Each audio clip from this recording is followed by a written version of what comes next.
Bagaimana hukumnya zikir memakai tasbih? Tasbih ini hadisnya sebenarnya yang membolehkan itu kembali kepada riwayat Tirmidzi yang khilaf ulama tentang kesahihannya. Umumnya ulama ada yang mendhaifkan riwayat ini. Umumnya ulama mendhaifkan riwayat ini tentang waktu Nabi SAW menuju ke masjid, kemudian menemui Ummu Salamah yang sedang berzikir sambil menghitung batu, gitu kan? Setelah itu Nabi SAW pulang dari masjid menemui Ummu Salamah masih memakai batu, subhanallah, alhamdulillah, sambil hitung dengan batu. Kata Nabi SAW, wahai Ummu Salamah, apakah kau kerjakan ini dari tadi? Dari sebelum saya pergi kamu zikir dengan cara ini? Dia bilang iya. Kata Nabi SAW, saya sudah membaca zikir yang mengalahkan jumlah pahala zikirmu dengan cara saya membaca, misal habis subhanallah baca ada khalqihi wa ridha nafsihi wa zinata arsy wa midada kalimati, sejumlah makhluknya Allah. Jadi bilang subhanallah ada khalqi, sejumlah makhluknya, wa ridha nafsi, sampai dia ridho dengan dirinya sendiri Allah SWT, wa zinata arsy, sebanyak jumlah perhiasan singgasananya, wa midada kalimati, juga sebanyak jumlah kalimat-kalimatnya. Maka itu mengalahkan. Ulama yang mendhaifkan hadis ini mengatakan ini hadis yang menyebutkan tentang adanya hitungan dengan benda, bukan dengan tangan, gitu kan? Maka mereka mendhaifkan ini, mereka melemahkan, dan dengan melemahkan hadis ini, kalau hadis lemah itu tidak terlalu lemah, bukan karena ada pendusta, dan tidak bertolak belakang dengan hadis sahih, hukumnya boleh dipakai dalam fadail amal, dalam amal-amal sunnah ya. Tapi ternyata pendapat pertama mengatakan ada hadis Nabi yang diriwayatkan Imam Bukhari berbunyi, tangan jari yang dipakai bertasbih itu akan menjadi saksi hari kiamat, menjadi saksi pada hari kiamat. Maka pendapat pertama mengatakan, maka kalau dipertemukan antara hadis ini yang sahih, tasbih berhitung dengan jari menjadi saksi hari kiamat, dan ini Ummu Salamah menggunakan batu sementara hadisnya lemah, maka didahulukan yang ini, otomatis kan gitu. Maka mereka mengatakan ini lemah, tertolak dengan hadis sahih, maka itu adalah perbuatan yang bid'ah, gitu kan? Tidak dibolehkan. Pendapat kedua mengatakan tidak bentrok antara hadis pertama dengan hadis kedua, tidak bentrok, karena hadis pertama hanya menjelaskan perilaku Ummu Salamah yang menggunakan batu. Hadis kedua menyebutkan tentang lebih baiknya kalau menggunakan jari. Kalau dilihat ini tidak ada bentrok menurut pendapat ulama yang kedua, maka lebih afdal menggunakan jari, tapi tidak disalahkan kalau menggunakan tasbih, seperti itu. Nah ini saya sudah berikan kepada anda tentang masalah khilaf ulama, itu dilihat kondisional. Saya bahasakan afdalnya menggunakan jari, ini terus kita biasakan gitu kan. Tapi kita tidak boleh 100% menyalahkan orang yang menggunakan tasbih itu, karena masih ada pendapat ulama tadi yang saya sebutkan. Apakah ada amalan sunnah membaca la ilaha illallah wahdahu la syarikalah, lahul mulku wa lahul hamdu wa yuhyi wa yumitu wa huwa ala kulli syai'in qadir, dan Allahumma inni as'aluka ilman nafi'an wa rizqan tayyiban wa amala mutaqabbala, ketika zikir setelah sholat maghrib dan subuh? Kalau ada, kita bacanya setelah apa? Mohon penjelasannya Ustaz. Setahu saya ada, dibaca 10 kali habis subuh dan habis maghrib, sebagaimana dijelaskan dalam hadis kan gitu. Kalau Allah inni as'aluka ilman nafi'an wa rizqan tayyiban wa amala mutaqabbala, ini saya tahunya zikir pagi sore, tidak masuk dalam zikir habis sholat, setahu saya ya. Tapi kalau la ilaha illallah wahdahu la syarikalah lahul mulku wal hamdu yuhyi wa yumitu wa ala kulli syai'in qadir 10 kali itu habis sholat subuh dan 10 kali habis maghrib, ini memang ada hadis sahih menjelaskan masalah itu. Apakah ada riwayat yang menjelaskan bahwa Rasulullah SAW pernah memimpin zikir dan doa secara berjamaah setelah sholat wajib? Yang saya sudah pernah sampaikan itu riwayat, tidak ada riwayat menjelaskan masalah itu. Yang ada adalah Nabi SAW membaca zikir, dan Ibnu Umar berkata, saya mengetahui kalau sholat sudah selesai di masjid Nabi SAW kalau saya mendengarkan suara zikir Nabi SAW dan para sahabat, dan mereka baca masing-masing.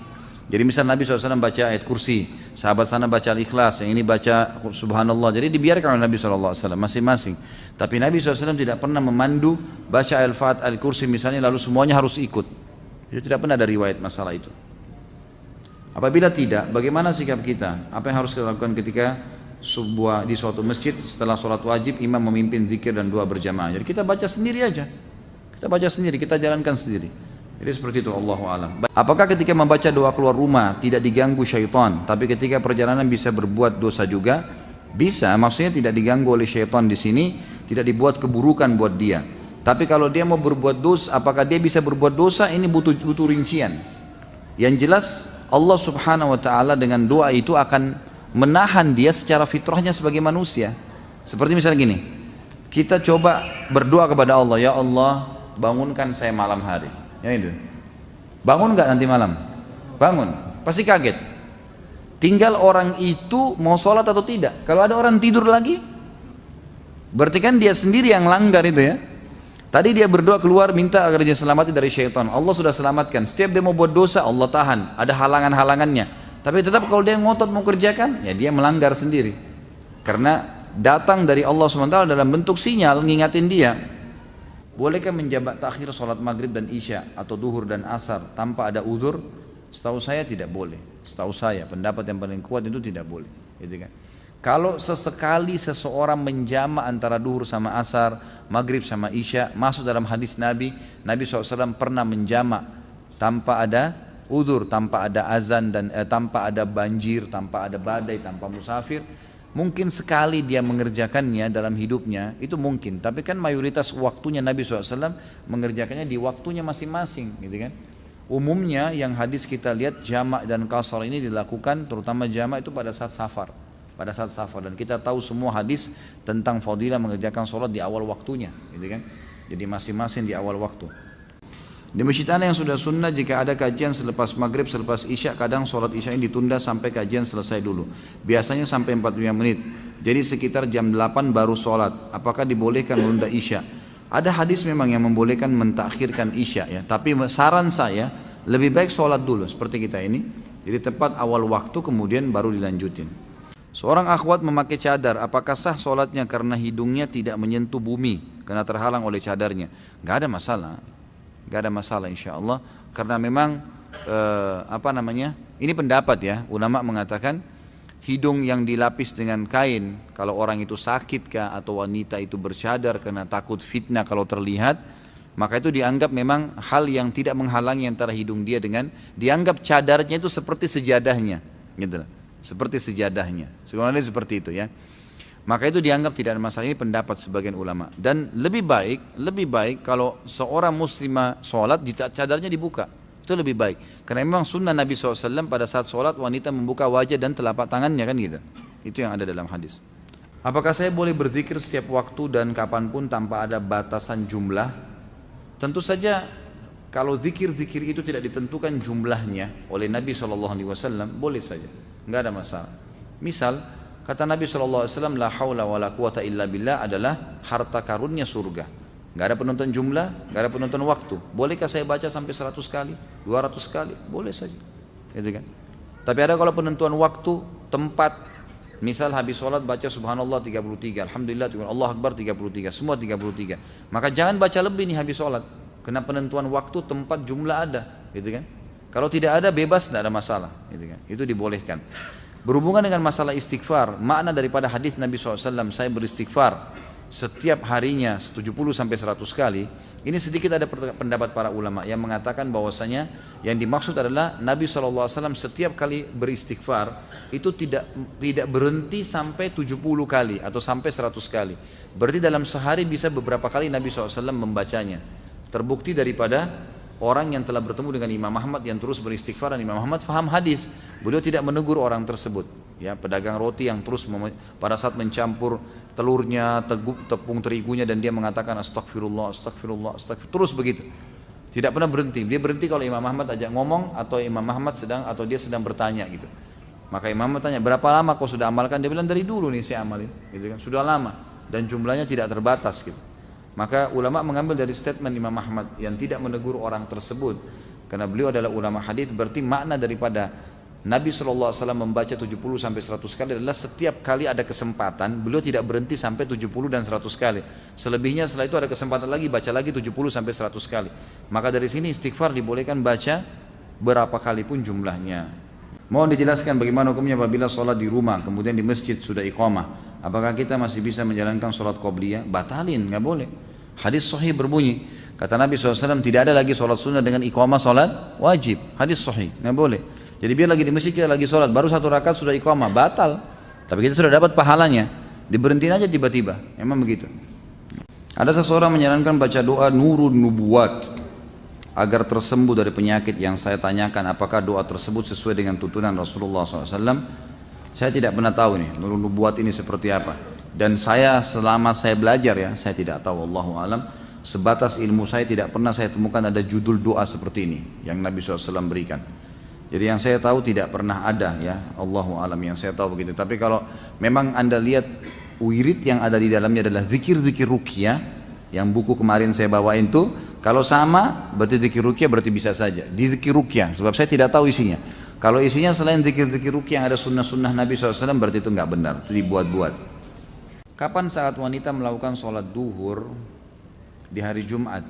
Afdolnya apakah setelah azan atau habis sholat Jumat? Tentu setelah azan.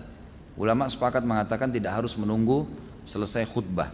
Boleh setelah azan duhur perempuan sudah boleh sholat, azan Jumat perempuan sudah boleh sholat duhur.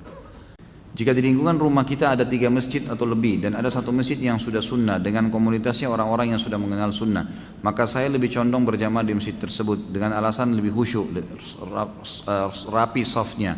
Jadi pahalanya lebih banyak karena safnya sempurna.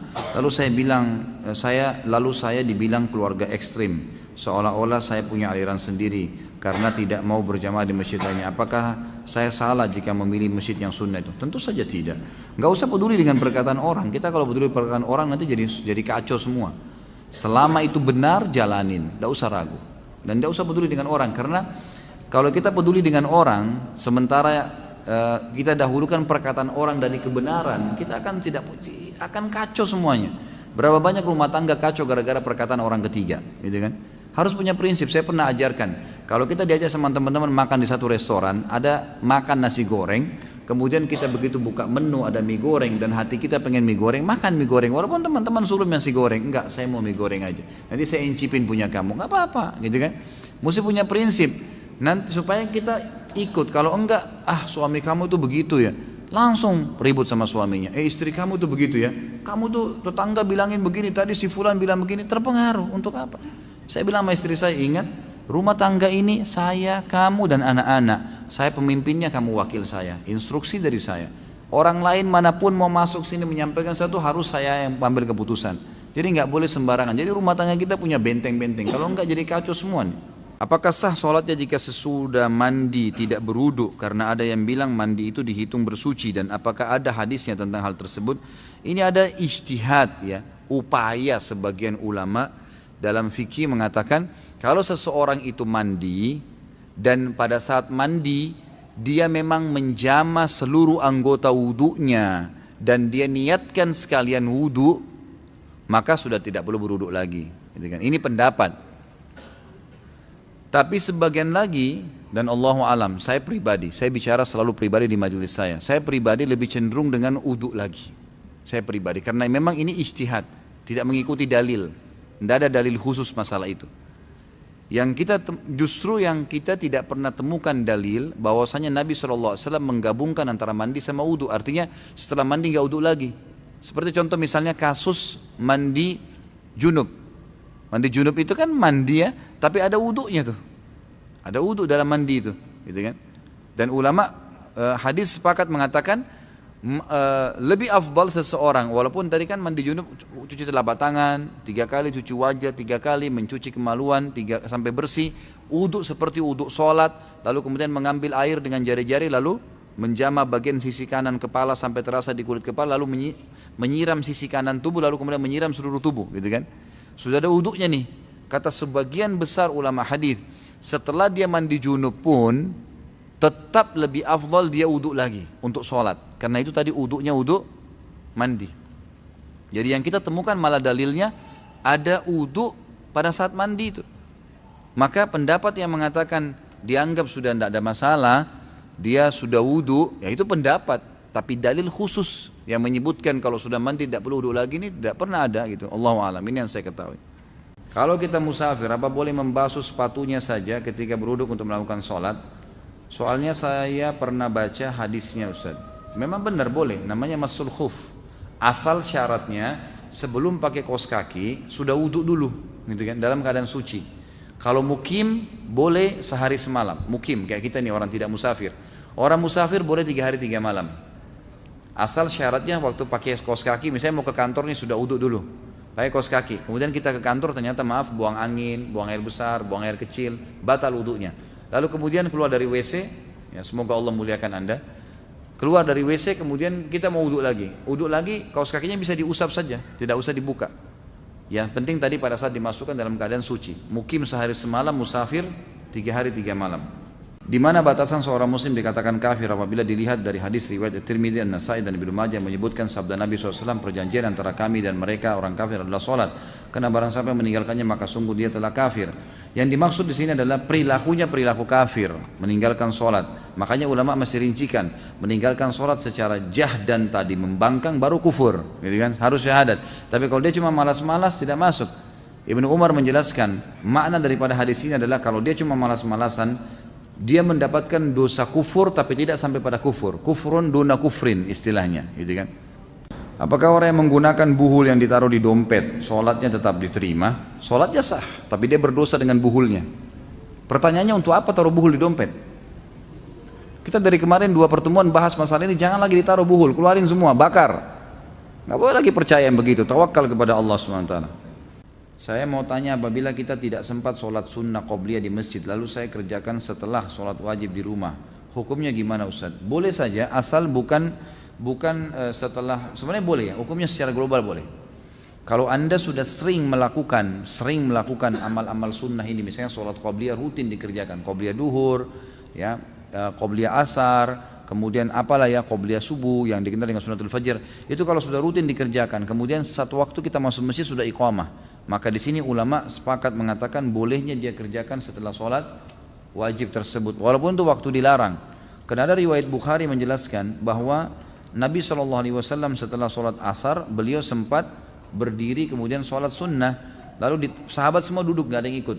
Setelah itu Nabi SAW ditanya oleh para sahabat, ya Rasulullah, apakah wahyu turun? Ada perubahan dalam masalah sholat? Selama ini anda mengingatkan kami tidak ada ba'diyah asar. Kata Nabi SAW, ini sholat ba'diyah duhur saya, yang saya tadi lupa karena tersibukkan oleh satu kaum yang datang memiliki hajat dengan saya, maka sekarang saya kerjakan. Sama dengan hadis Nabi yang berbunyi, kalau seseorang lupa sholatnya maka dia kerjakan kapan dia ingat. Apakah dalam majlis dalam masjid ba'da azan, majlis ilmu dalam masjid setelah azan boleh dilanjutkan?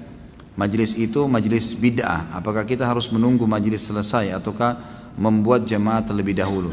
Tentu saja boleh ya. Kalau azan kayak tadi kita azan, waktu kita tunda seberapa menit. Tapi ini bukan berarti tunda sampai keluar waktu. Karena memang biasanya antara azan dengan azan ada durasi. Ada durasi. Ini masih dibolehkan. Mungkin kita tadi kayak makan ambil waktu 5 sampai 10 menit kemudian azan, itu bukan sesuatu yang mengeluarkan dari waktunya sebenarnya. Terlebih lagi durasi antara azan dan iqamah di zaman Nabi SAW itu ukuran 50 ayat. 50 ayat itu lumayan ya, mungkin 20 sampai setengah jam, 20 menit sampai setengah jam. Maka berarti memang di sini ulama mengatakan boleh ya, menunda itu dalam waktu tertentu. Tapi kalau majelis itu majelis yang melanggar sunnah Nabi, ya sebaiknya jangan, gitu kan? Jangan dihadiri. Bagaimana caranya? Keluar aja dulu, jangan buat jamaah, itu jadi fitnah, gitu kan? Jangan buat jamaah, keluar aja dari masjid, duduk mungkin di teras, begitu iqamah atau azan baru masuk sholat insya Allah. Jika di tempat kita atau luar negeri tidak terdengar suara azan, berdosakah jika seorang laki-laki sholat di rumahnya berjamaah dengan teman-temannya karena tidak terdengar azan? Kalau yang saya tahu tidak terdengar azan di sini maksudnya memang karena tidak ada masjid atau terlalu jauh untuk dijangkau dan tidak terdengar, ini insya Allah tidak apa-apa. Karena Nabi SAW menanyakan kepada Ibnu Ummul Maktum yang sempat orang buta pamit kepada Nabi SAW mengatakan, ya Rasulullah, rumah saya jauh dari masjid, nggak ada yang pandu, antara rumah saya dengan masjid anda ini banyak binatang buas yang bisa menyerang saya, boleh nggak saya sholat di rumah? Buta, nggak ada pemandunya, banyak binatang buas, rumahnya jauh dari masjid, banyak sekali udhurnya nih, gitu kan?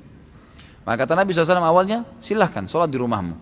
Begitu dia mau keluar dari masjid, turun wahyu, Jibril AS datang menyampaikan. Lalu Nabi SAW panggil dia tuh, dipanggil. Ini kebetulan muadzinnya Nabi SAW. Dia sama Bilal, dua-duanya ini muadzin, Ibnu Ummul Maktum. Maka kata Nabi SAW, atas ma'un nida, kau dengar gak azan dari rumahmu? Dia bilang, iya ya Rasulullah. Kata Nabi, idzan ajib, kalau gitu jawab azan itu. Berarti kasuistiknya mendengar azan tolak ukurnya. Tapi ulama merincikan lagi, kalau azan ini tidak didengar, dalam arti kata memang masjid terlalu jauh, kita nggak tahu alamatnya, gitu kan? Tidak tahu juga mungkin kalau ke sana ada sholat jamaah atau tidak, maka itu boleh-boleh saja.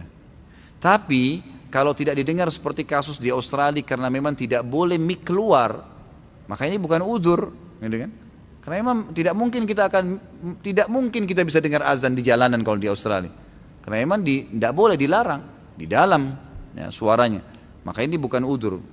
Apa boleh dicukupkan membaca Al-Fatihah saja ketika sholat sunnah seperti sholat rawatib, duha, tahajud tanpa membaca iftitah dan surah-surah pendek? Boleh, karena iftitah dan surah hukumnya sunnah. Tapi anda kerugi, sayang gitu kan? Pahalanya rugi, mestinya memang dibaca semuanya. Apakah seorang muslim meninggalkan sholat termasuk golongan orang munafik? Tidak bisa kita katakan munafik, tapi ada ciri kemunafikan padanya. Karena orang munafik meninggalkan sholat atau berdiri sholat dengan malas. Bagaimana cara menasihati kakak yang jika diajak sholat berjamaah di masjid mengatakan aku nggak mau kelihatan riya karena sholat dilihat orang. Yang penting kan sudah sholat di rumah, nggak perlu dilihat orang. Inilah waswas syaitan. Harus dilawan. Gimana caranya? Perintah Allah dan Rasulnya begitu? Ini waswas syaitan ini, tidak boleh. Tapi jika kira ada tahlilan berjamaah, beliau datang dengan mengatakan kita ini hidup bermasyarakat, nggak bisa hidup sendiri. Kalau kita mati siapa yang mau ngubur kalau bukan tetangga gitu kan? Ini waswas syaitan luar biasa nih, permainan syaitan ke dia. Sampaikan apa adanya, tugas anda sampaikan saja. Selebihnya doakan. Kita nggak bisa mengubah orang itu. Saya mau tanya tentang teknis sholat saat i'tidal. Apakah yang benar tangan sedekap atau dilepas diturunkan? Saya pernah dengar hadis berbunyi posisi i'tidal kembali kepada semula. Maksud di sini semula sebelum ruku atau sebelum takbiratul ihram. Ini sudah saya bilang, jangan tanya masalah bab lain dulu, gitu kan? Dan sudah sering saya jelasin masalah ini. Jadi yang saya sering jelasin bahwasanya hadisnya satu. Nabi SAW dikatakan kalau bangun dari ruku kembali anggota tubuhnya seperti semula.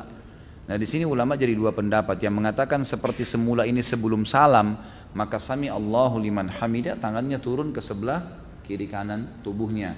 Kalau dikatakan anggota tubuh kembali seperti semula setelah takbir, maka kembali ke dada. Dan Ibnu Qayyim rahimahullah sudah menyatukan, mengatakan alangkah baiknya seorang muslim karena dalilnya ada, cuma mereka berselisih penjabaran dari dalil ini, dua-dua dijalankan. Sesekali bersedekap, sesekali dia tidak bersedekap. Apakah kita tidak boleh membunyikan sendi-sendi dalam sholat, mematahkan jemari tangan dan kaki? Mematahkan ini bagaimana? Hah? Membunyikan, jadi bukan mematahkan kali ya. Ini bahasanya luar biasa. Jadi setahu saya Allah alam ini sebagian besar ulama memakruhkan, jadi bukan tidak boleh. Karena ada gerakan-gerakan yang dibolehkan dalam sholat kalau sifatnya darurat. Kalau darurat itu tidak ada masalah, tapi sebaiknya dihindari. Ini juga secara medis kurang sehat ya. Karena biasanya jadi renggang jari-jari itu, maka lebih baik dijauhi. Ya anggaplah kalau anda mau berhadapan dengan atasan misalnya lagi ngobrol, masa sambil depan atasan bunyi-bunyiin tangan gitu kan? Pasti nggak mau. Bagaimana dengan hadapannya Allah Subhanahu Wa Taala? Coba hindari. Itu waswas syaitan agar mengurangi kekhusyuan anda. Jam berapakah utamanya waktu sholat duha dan berapa rakaat? Setelah terbit matahari. Itu yang disunnahkan Nabi SAW. Kalau dalam riwayat dikatakan sampai saat unta merasa teriknya matahari. Ya, jadi intinya naik matahari sudah terbit ya. Itu berarti sudah bisa insya Allah. Kita tidak bisa tentukan jam nih. Karena kadang-kadang kalau musim hujan beda dengan musim panas gitu kan.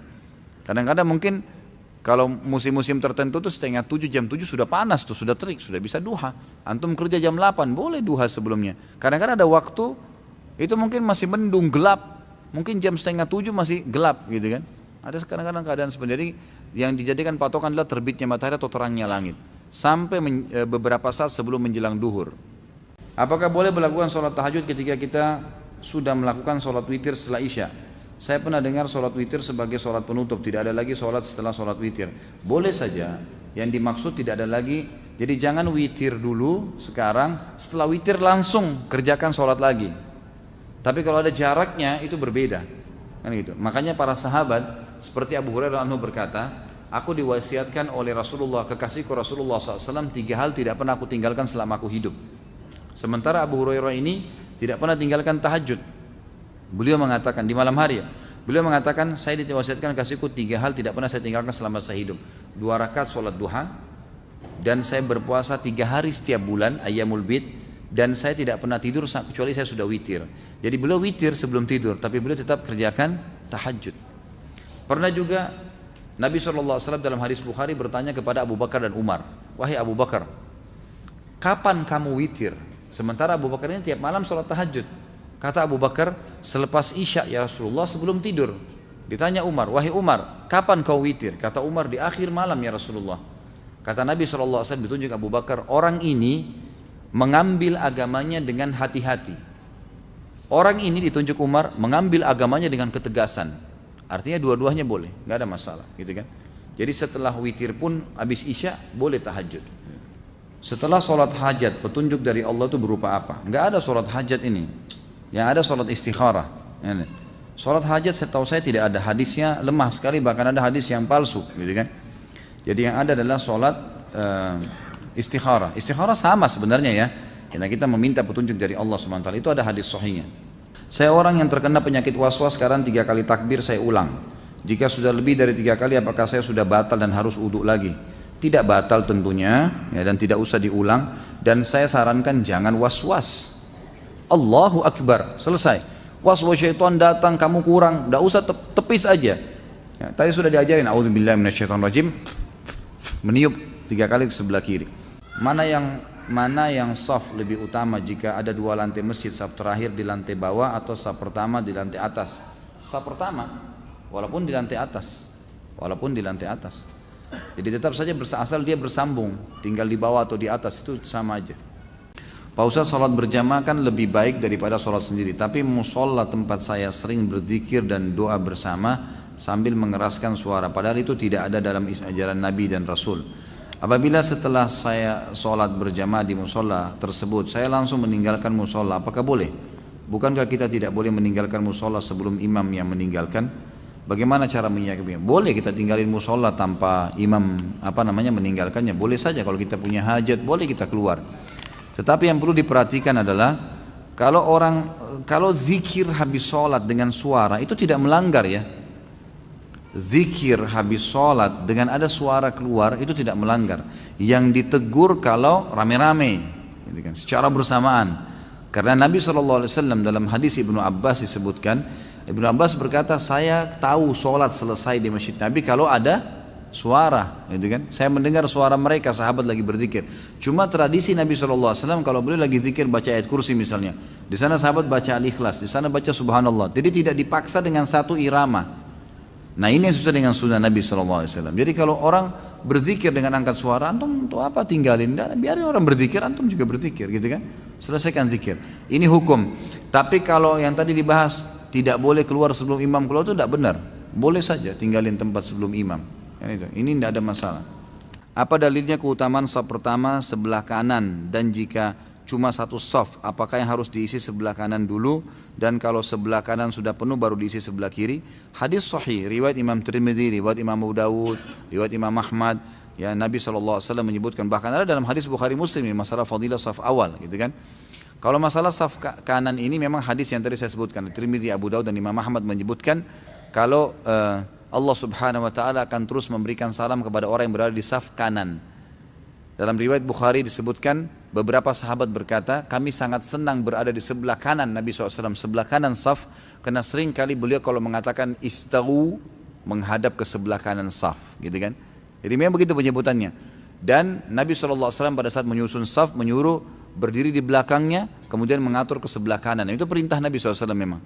Memang saf kanan sampai penuh. Kalau sudah penuh ke kanan baru diisi ke kiri. Memang sunnah Nabi SAW seperti itu.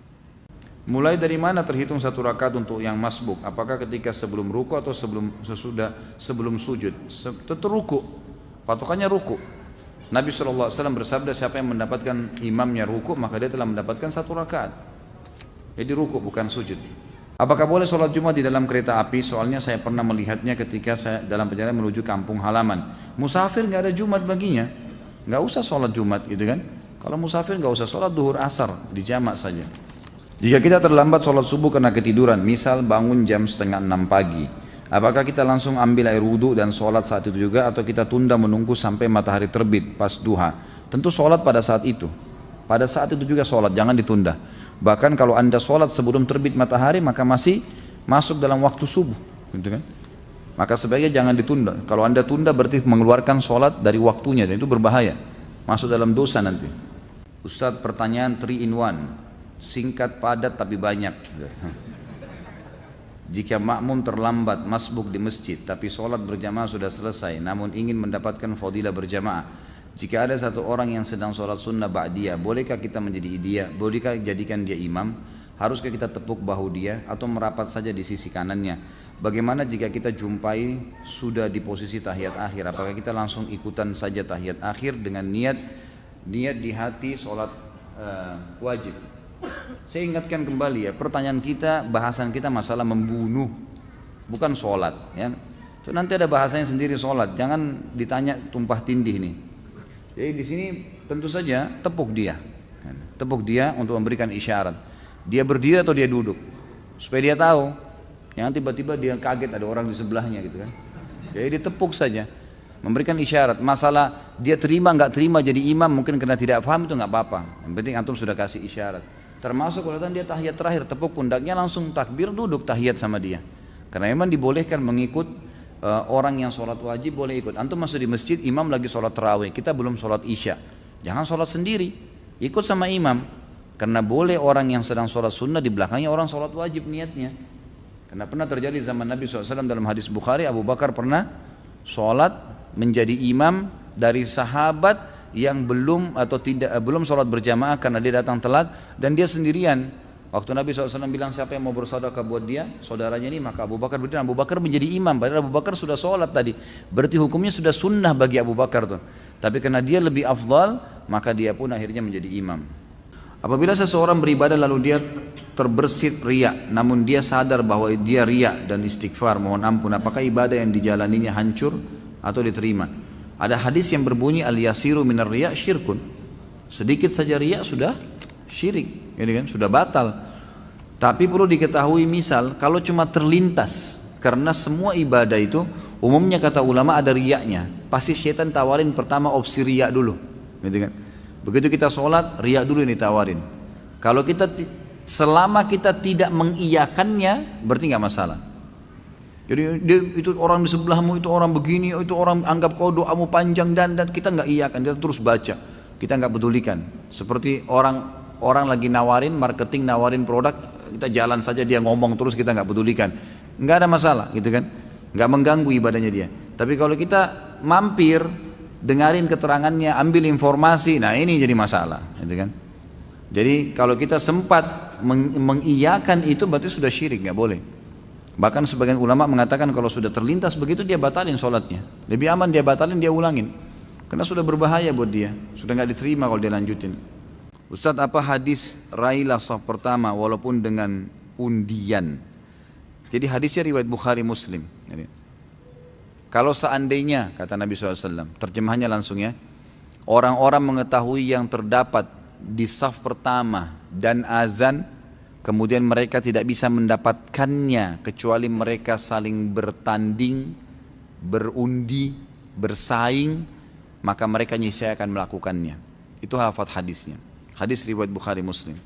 Bagaimana hukumnya makmum membaca Al-Quran dengan memegang Al-Quran agar tidak mengantuk pada saat Ramadan karena qiyam lailnya berjuz-juz?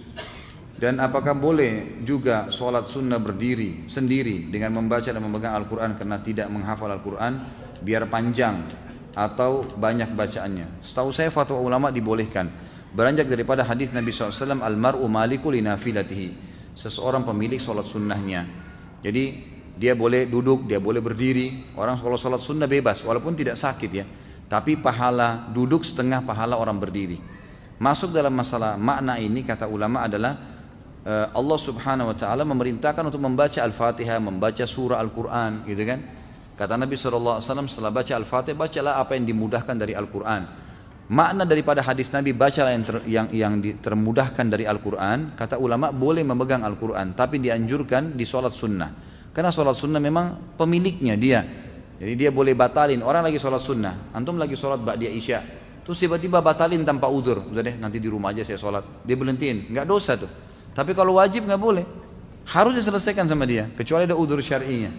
Maka dia pemilik sholat sunnahnya.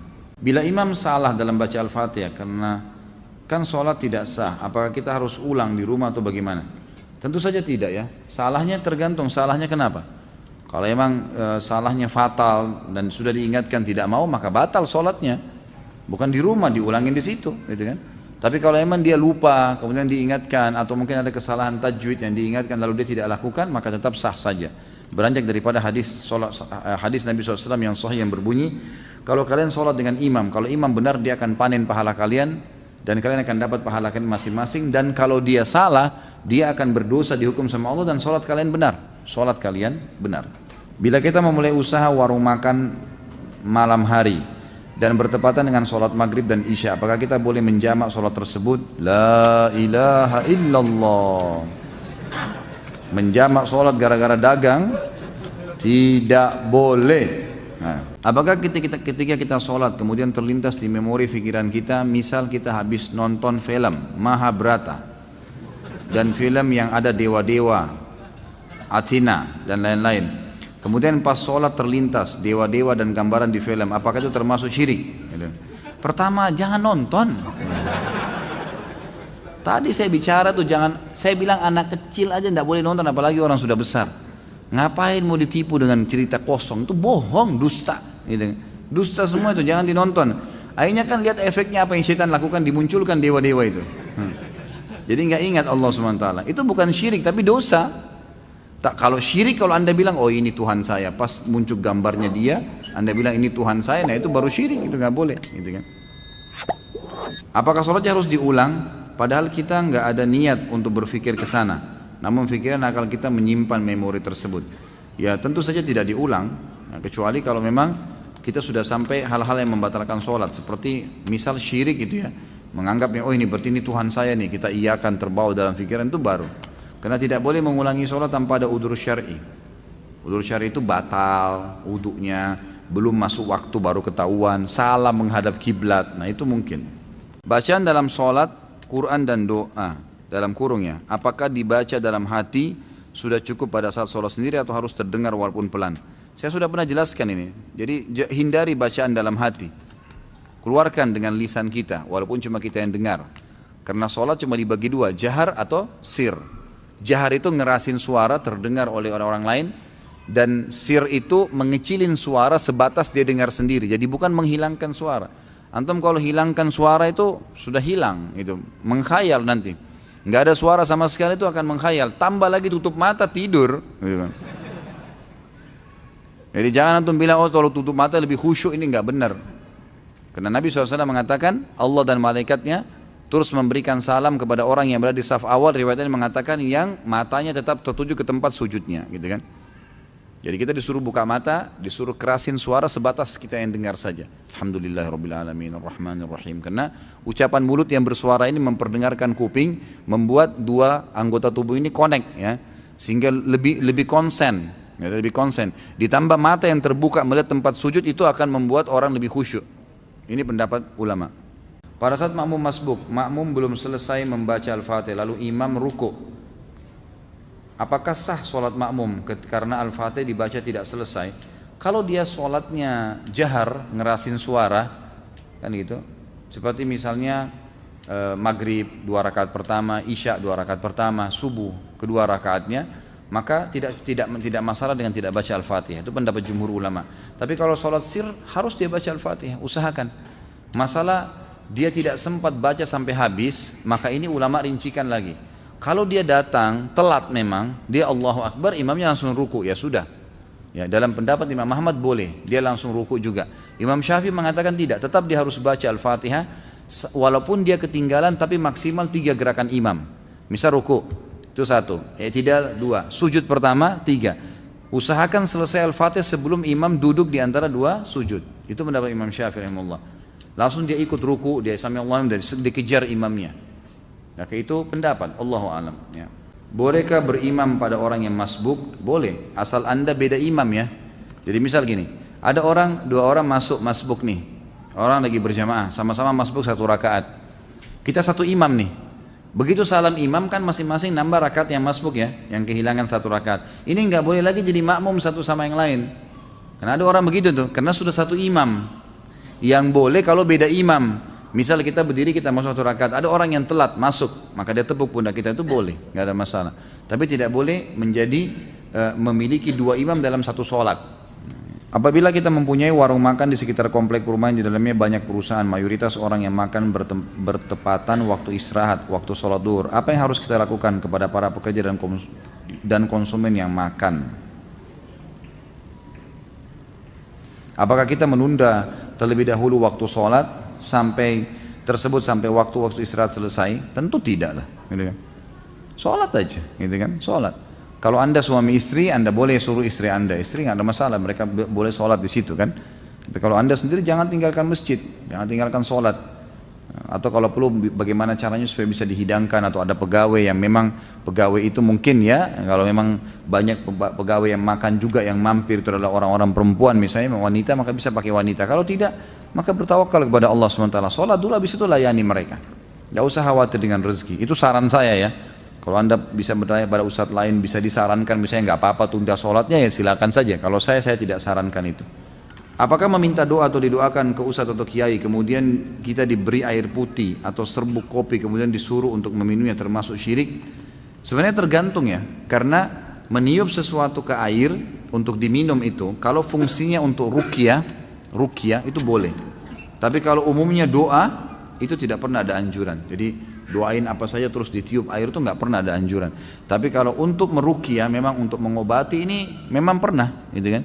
Ada beberapa riwayat yang tersebutkan khusus untuk mengobati orang yang keracunan dan kena sihir atau kesurupan. Itu memang ada anjuran, difokuskan ke situ.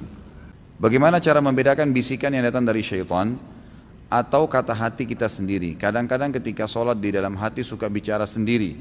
Bagaimana cara menyikapinya Ustaz? Sahkah sholatnya? Bagaimana hatinya bicara sendiri nih? Allah mengatakan alladzi yuwaswisu fi sudurin nas. Apa bahasanya setelahnya? Minal jinnati wan nas. Yang bisikin itu syaitan. Kalau dalam jiwa kita sendiri, gitu kan, jinnati wan nas. Sebagian ulama tafsir mengatakan nas ini termasuk jiwa, memang jiwa dia sendiri. Dia kadang-kadang berbicara. Ya masalah membedakan atau tidak membedakan itu umumnya ulama bilang, kalau bisikan-bisikan dalam hati cenderung kepada keburukan, misal malas beribadah, mau berbuat maksiat, cenderung pada keburukan, menunda-nunda ibadah, bisa dari syaitan, bisa dari jiwa dia yang ammaratun bisu. Karena jiwa manusia ada yang cenderung kepada keburukan, ada itu. Itu harus dilawan, ditepis. Tapi umumnya ulama mengatakan syaitan menunggangi itu jiwa yang ammaratun bisu dan dia bergabung di situ. Qarin di sebelah kita, syaitan yang di sebelah kita itu selalu menunggangi sisi jiwa kita yang ada kecenderungan pada keburukan, gitu kan. Potensi itu ada, makanya ditepis. Semua bisikan yang termotivasi untuk ibadah, kita lihat fakir miskin lewat, tiba-tiba dalam hati kita, bantu tuh kesian. Telepon tuh orang tua sudah lama ini tidak telepon ayah saya, mau silaturahim, mau bakti sama orang tua. Oh, mau bantu ada tetangga yang lagi sakit, atau ada orang yang lagi sakit mau dijenguk di rumah sakit, ada bisikan, itu berarti positif, diikutin. Itu juga dari malaikat atau dari jiwa dia yang memang cenderung dengan kebaikan. Seringnya seseorang itu mengasah jiwanya dalam kebaikan, akan membuat jiwanya lebih pekah, gitu kan, dalam kebaikan itu. Dan seringnya seseorang melatih dirinya, jiwanya dalam keburukan, akan membuat lebih pekah dalam keburukan itu. Bahkan kata ulama, bisa jiwa lebih hebat keburukannya daripada syaitan, dan bisa juga jiwa lebih hebat daripada bisikannya malaikat dalam kebaikan. Tergantung bagaimana dia membiasakan dirinya, gitu. Tapi umumnya syaitan menunggangi keburukan, kecenderungan burukan tersebut, dan malaikat juga menunggangi potensi baik dalam jiwa manusia. Bagaimana jika ingin sholat berjamaah tapi makmum atau imam tidak mau sejajar?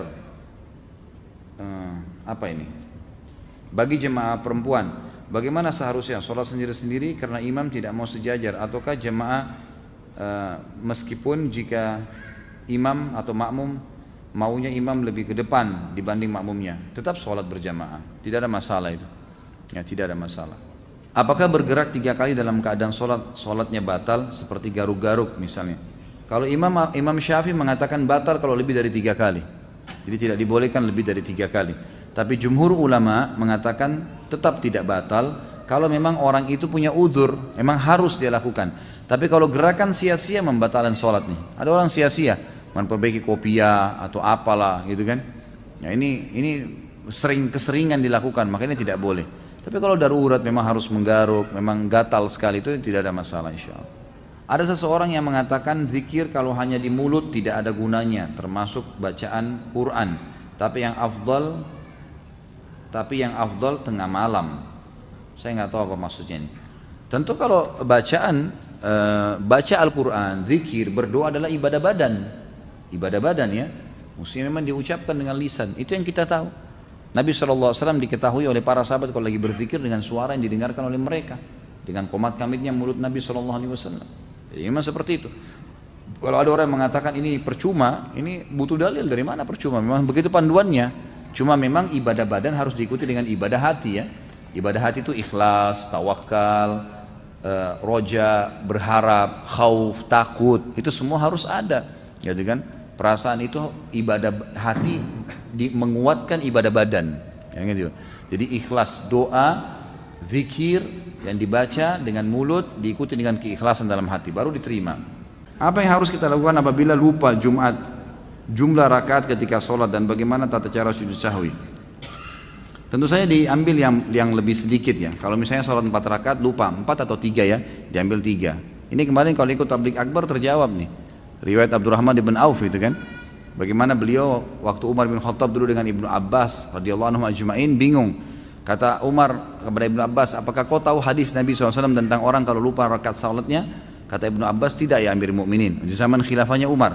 Lalu kata Ibnu Abbas, apakah anda punya informasi? Kata Umar, tidak ada.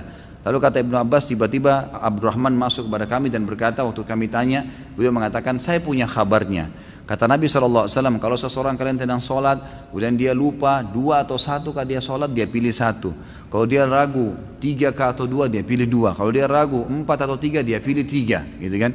Kemudian dia sebelum salam sujud sahwi 2 kali atau 2 kali sujud. Dan sesuai kita sebutkan, sujud sahwi boleh membaca bacaan-bacaan sujud, dan diantara duduknya tidak usah ya, baca apa-apa.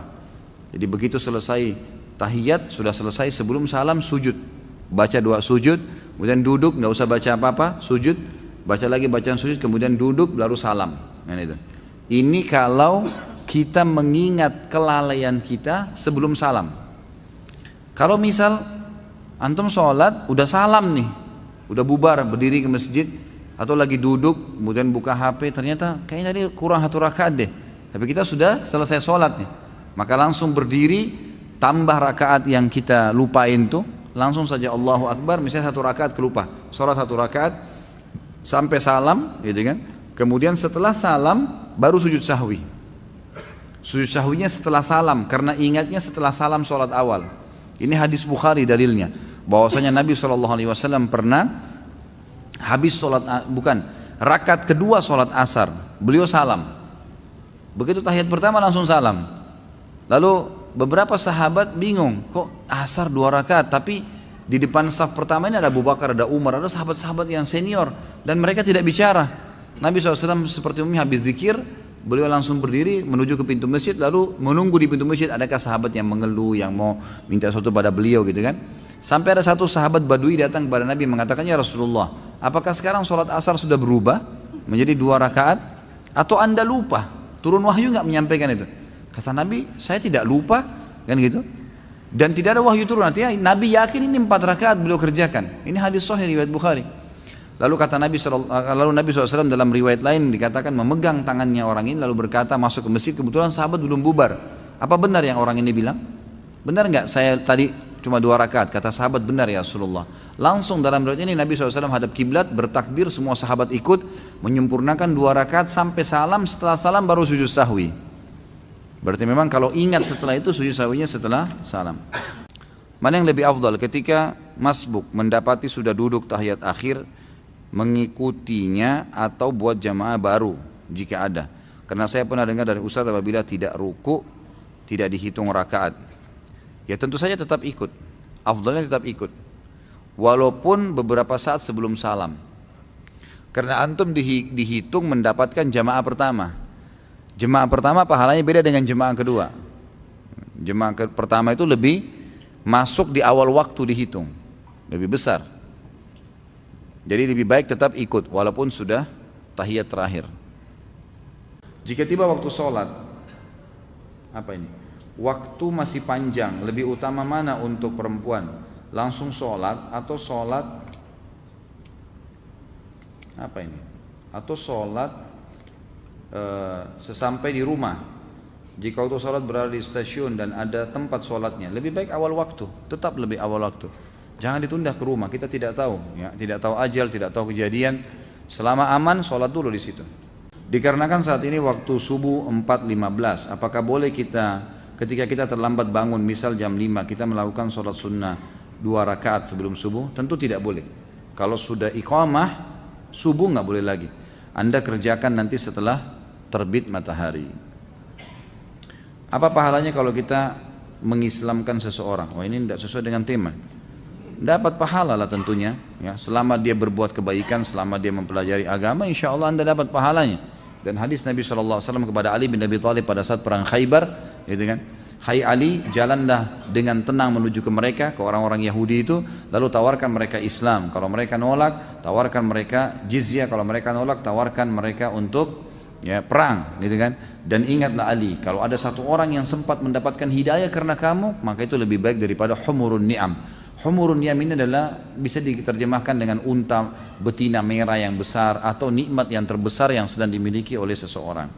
Bagaimana dengan bisikan syaitan yang datang saat sholat, namun isi bisikan tersebut adalah berupa solusi atau jalan keluar, ya, kita ke depan. Jadi seperti sebuah solusi tautis yang datang ke kita, dan kadang itu benar dan jujur. Itulah permainan syaitan ke Anda, mengingatkan kunci, mengingatkan janji, mengingatkan benda yang lupa taruh di mana. Akhirnya nanti setiap kali ada benda hilang kita sholat, sholatnya kena benda hilang, mau tahu gitu kan.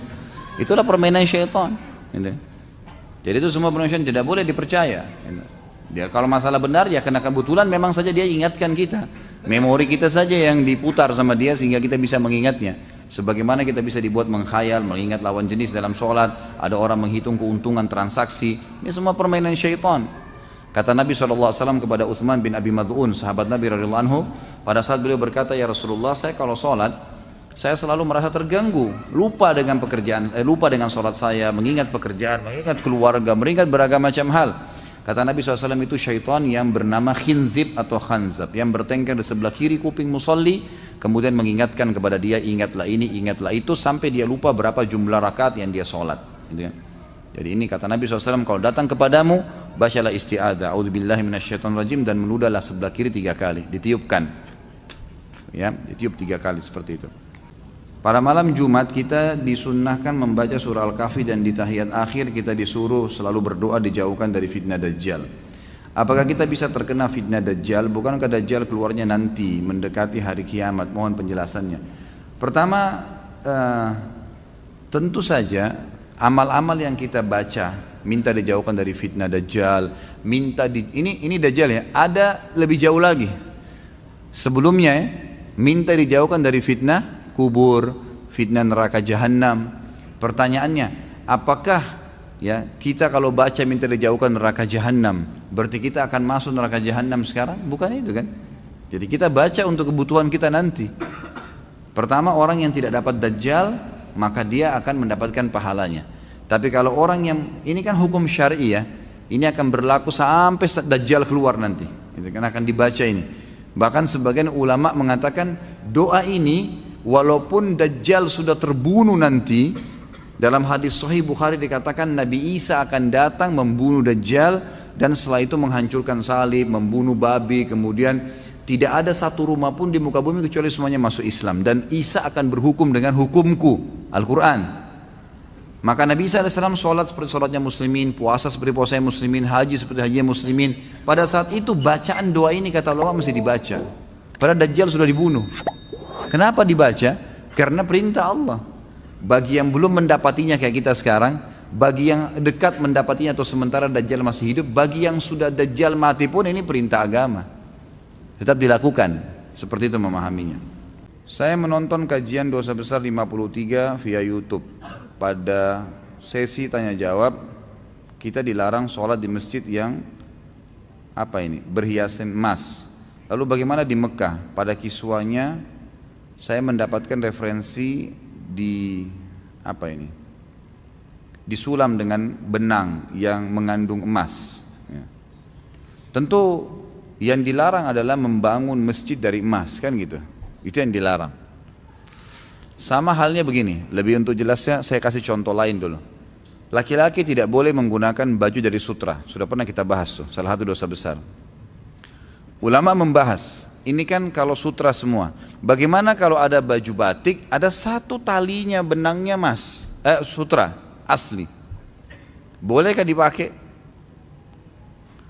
Sama hukum air.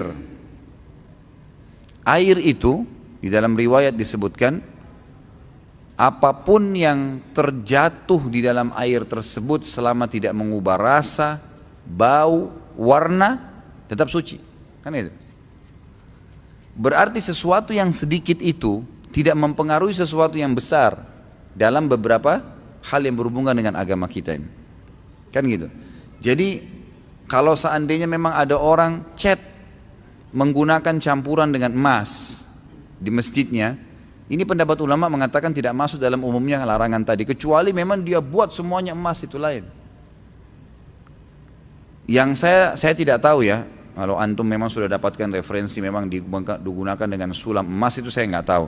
Tapi yang saya tahu selama ini memang digunakan istilah emas, gitu kan? Kincir airnya, Ka'bah itu emas, pintunya itu emas, dan seterusnya. Tapi saya terus terang pribadi belum pernah mengetahui apa itu benar emas murni semua atau enggak, gitu kan? Saya tidak tahu. Dan yang saya tahu memang ada larangan yang menyebutkan tentang tidak bolehnya kalau semuanya emas, gitu kan? Dalam arti kata di sini berlebih-lebihan. Tanda-tanda hari kiamat adalah umat Islam ini banyak yang membangun masjidnya dengan berlebih-lebihan. Jika tiba waktu sholat, tempat wudhu tidak ada hijab. Apakah perempuan boleh wudhu di kamar mandi tapi ada WC-nya, atau tetap di luar? Sama saja, asal bukan di klosetnya. Saya sarankan kalau ibu-ibu atau akhwat kita lagi di mall, jangan duduk di tempat umum yang bisa terbuka jilbab, gitu kan? Masuk di kamar mandi, bicara sama bagian cleaning service-nya, pembersihnya, maaf saya mau wudhu di sini, nanti saya bersihin sebentar. Udah wudhu aja di situ. Usahakan tidak mengotori semuanya dengan cara mengusap, mengambil air, mengusapnya, gitu kan? Mengambil air, mengusap telapak tangan, mengusap wajah, ya semampunya. Jilbab juga mungkin bisa dibuka karena perempuan semuanya. Maka itu baik, gitu kan? Kalau darurat tidak ada juga sama sekali kamar mandi, walaupun pasti ada ya. Maka biasanya itu kelebihannya kalau akhwat yang pakai jilbab besar, dia bisa menarik jilbabnya ke depan sehingga tertutup bagian wajah, kemudian dia beruduk semampunya. Ya, kemudian dia pada saat mengusap wajah, mengusap siku semua tertutup dengan jilbab besarnya. Kemudian dia selesaikan itu, lalu kakinya dipakai kaos kaki yang diusap. Ya, Allahu a'lam, itu yang saya tahu. Karena ana ada udur di mana kalau jari kaki bersenggolan dengan benda-benda, dalam hal ini jari kaki saudara di sebelah, merasa risih sebab ana pernah ada riwayat operasi penyakit saraf tulang belakang sehingga jari-jari kaki menjadi sensitif. Dan apakah termasuk isbal jika ana menggunakan kaos kaki ketika sholat berjamaah? Karena dengan menggunakan kaos kaki ana merasa lebih nyaman dari gesekan karpet, dari bersentuhan dengan jari orang lain. Ana jadi khawatir terhadap ikhwan kita yang seolah-olah terus ingin mengejar jari kaki saya atau jari kaki saudara di sebelahnya, karena ditakutkan malah akan menjadikan sholatnya menjadi tidak khusyuk. Ya.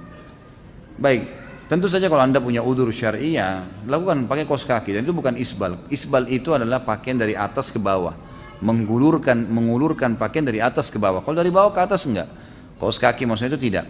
Tapi kalau kita memang dari atas kita pakai ya, atau kita pakai kemudian dia terulur seperti celana, baju, itu semua baru masuk. Hadis Nabi SAW yang berbunyi isbal itu di imamah, ya, di pakaian, ya, celana, itu masuk dalam isbal gitu. Adakah doa yang dapat ditujukan kepada seseorang untuk dia membayar hutangnya pada kita? Setahu saya tidak tahu ya, ada riwayat khusus masalah ini. Yang ada riwayat itu kalau kita terlilit utang, gitu kan? Karena Ibnu Abbas mengatakan kalau engkau membaca dalam riwayat sahih, kalau engkau membaca Allahumma kfini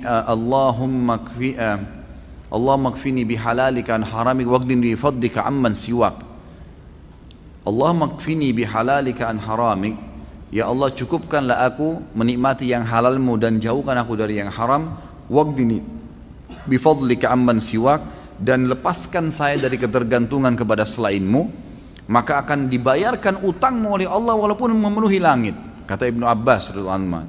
Ini harus diamalkan, dan ingat kalau berdoa ikutkan dengan hadis Nabi yang lain riwayat Bukhari, ud'ullaha mukinuna bil ijabah. Berdoa sama Allah diikuti dengan keyakinan penuh Allah akan ijabah. Fa innallaha la yaqbalu ad-du'a min qalbil ghafil. Allah tidak akan pernah terima doa dari hati yang lalai.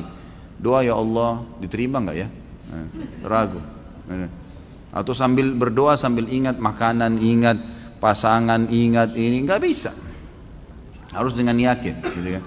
Jadi kalau doa untuk buat orang lain bayar, Allah alam, yang saya tahu berdoa kepada Allah bisa, itu bukan mustahil. Pernah terjadi dalam sebuah riwayat yang sahih, Umar bin Khattab pada saat mengirim pasukan di perang Qadisiyah, menembus ya benteng-benteng Persia. Nah, pada saat itu pasukan muslimin yang masuk dari 12.000 orang pasukan ini, itu kan kalau pasukan jihad masuk dan menang, berarti lokasi yang ditembus itu menjadi harta rampasan perang. Jadi miliknya mereka, miliknya mujahid. Jumlah mereka kecil, wilayah Persia besar, gitu kan. Ini kalau dibagi ini luar biasa gitu. Maka waktu itu mereka sudah mau bagi, tapi sebelumnya minta saran Umar bin Khattab. Umar berpikir untuk apa, mujahid ini nggak butuh sebanyak ini.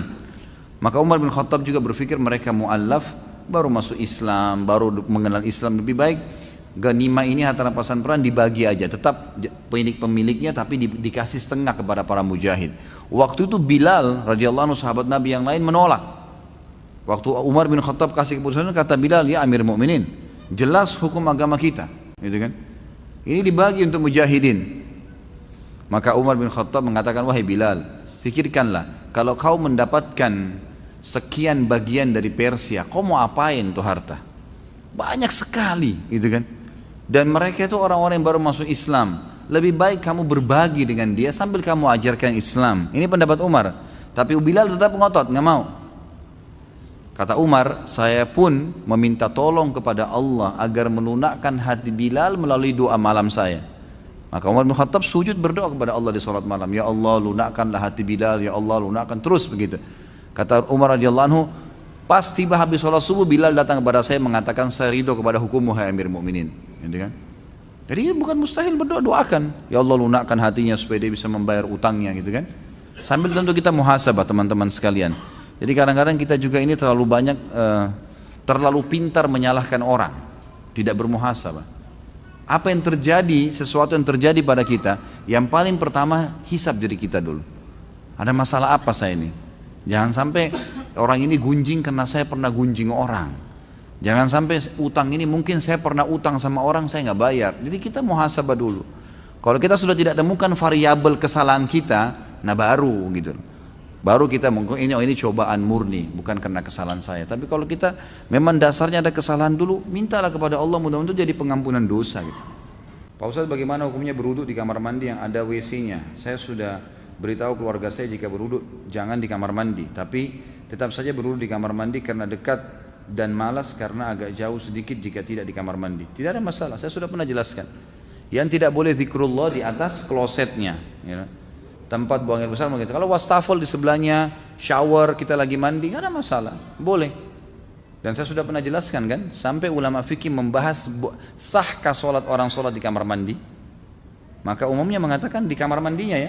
Kalau ini tidak ada yang sholat, tapi kalau ada orang sholat, ulama fikih mendatangkan sebuah hukum di tempat kamar mandi, bukan di klosetnya, bukan di WC-nya, maka sah sholatnya, tapi dimakruhkan buat dia.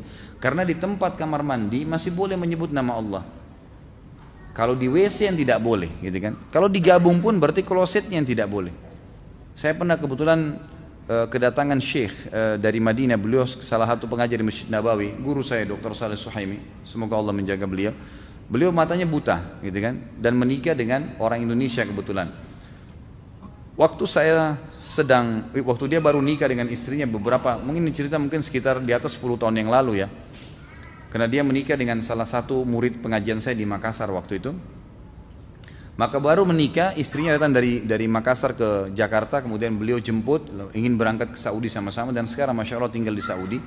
Maka pada saat itu, awal mereka ketemu, setelah akad nikah dan kumpul, lalu saya temanin di hotel di Jakarta, lalu saya begitu ketuk pintunya, syekhnya sempat manggil, Khalid ada butuh sesuatu, saya datang, istrinya dari belakang tembok menanyakan, Ustaz tolong tanyakan kepada syekh, waktu itu beliau belum bisa bahasa Arab gitu kan, coba tanyakan ke syekh, saya dengar syekh ini setiap kali masuk kamar mandi di wastafel, dia kalau mau wudhu baca bismillah, apa boleh baca nama Allah di kamar mandi gitu kan, pertanyaan seperti ini.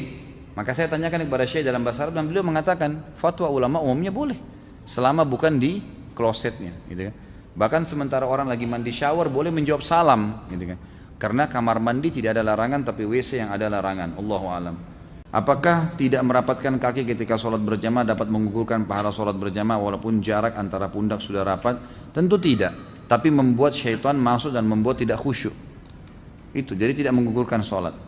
Baik, pertanyaan pertama, Allahumma inni as'aluka jannata wa ma qarraba ilaiha min qaulin wa amal wa a'udzubika minan nar wa ma qarraba ilaiha min qaulin wa amal. Saya selalu berdoa ini. Bagaimana menurut Ustaz terus? Terima kasih. Insyaallah Ustaz sehat selalu dan dilindungi Allah. Jazakallah khair. Amin. Tentu ini doa yang positif ya.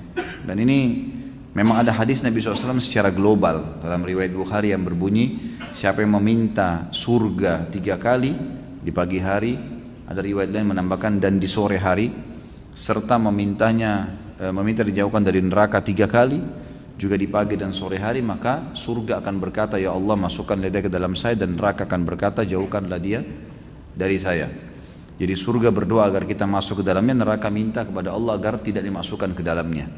Maka dari hadis ini banyak ulama yang menulis doa-doa, diantaranya doa seperti ini, ya Allah, yang artinya kurang lebih saya meminta surgamu dan apapun yang membawa saya untuk bisa masuk ke sana, yang mendekatkan saya pada surga itu baik dari perkataan ataupun perbuatan, dan saya menjauhkan diri dari neraka dan apapun yang membuat saya dekat atau bahkan masuk ke neraka dari perbuatan, dari perkataan dan perbuatan.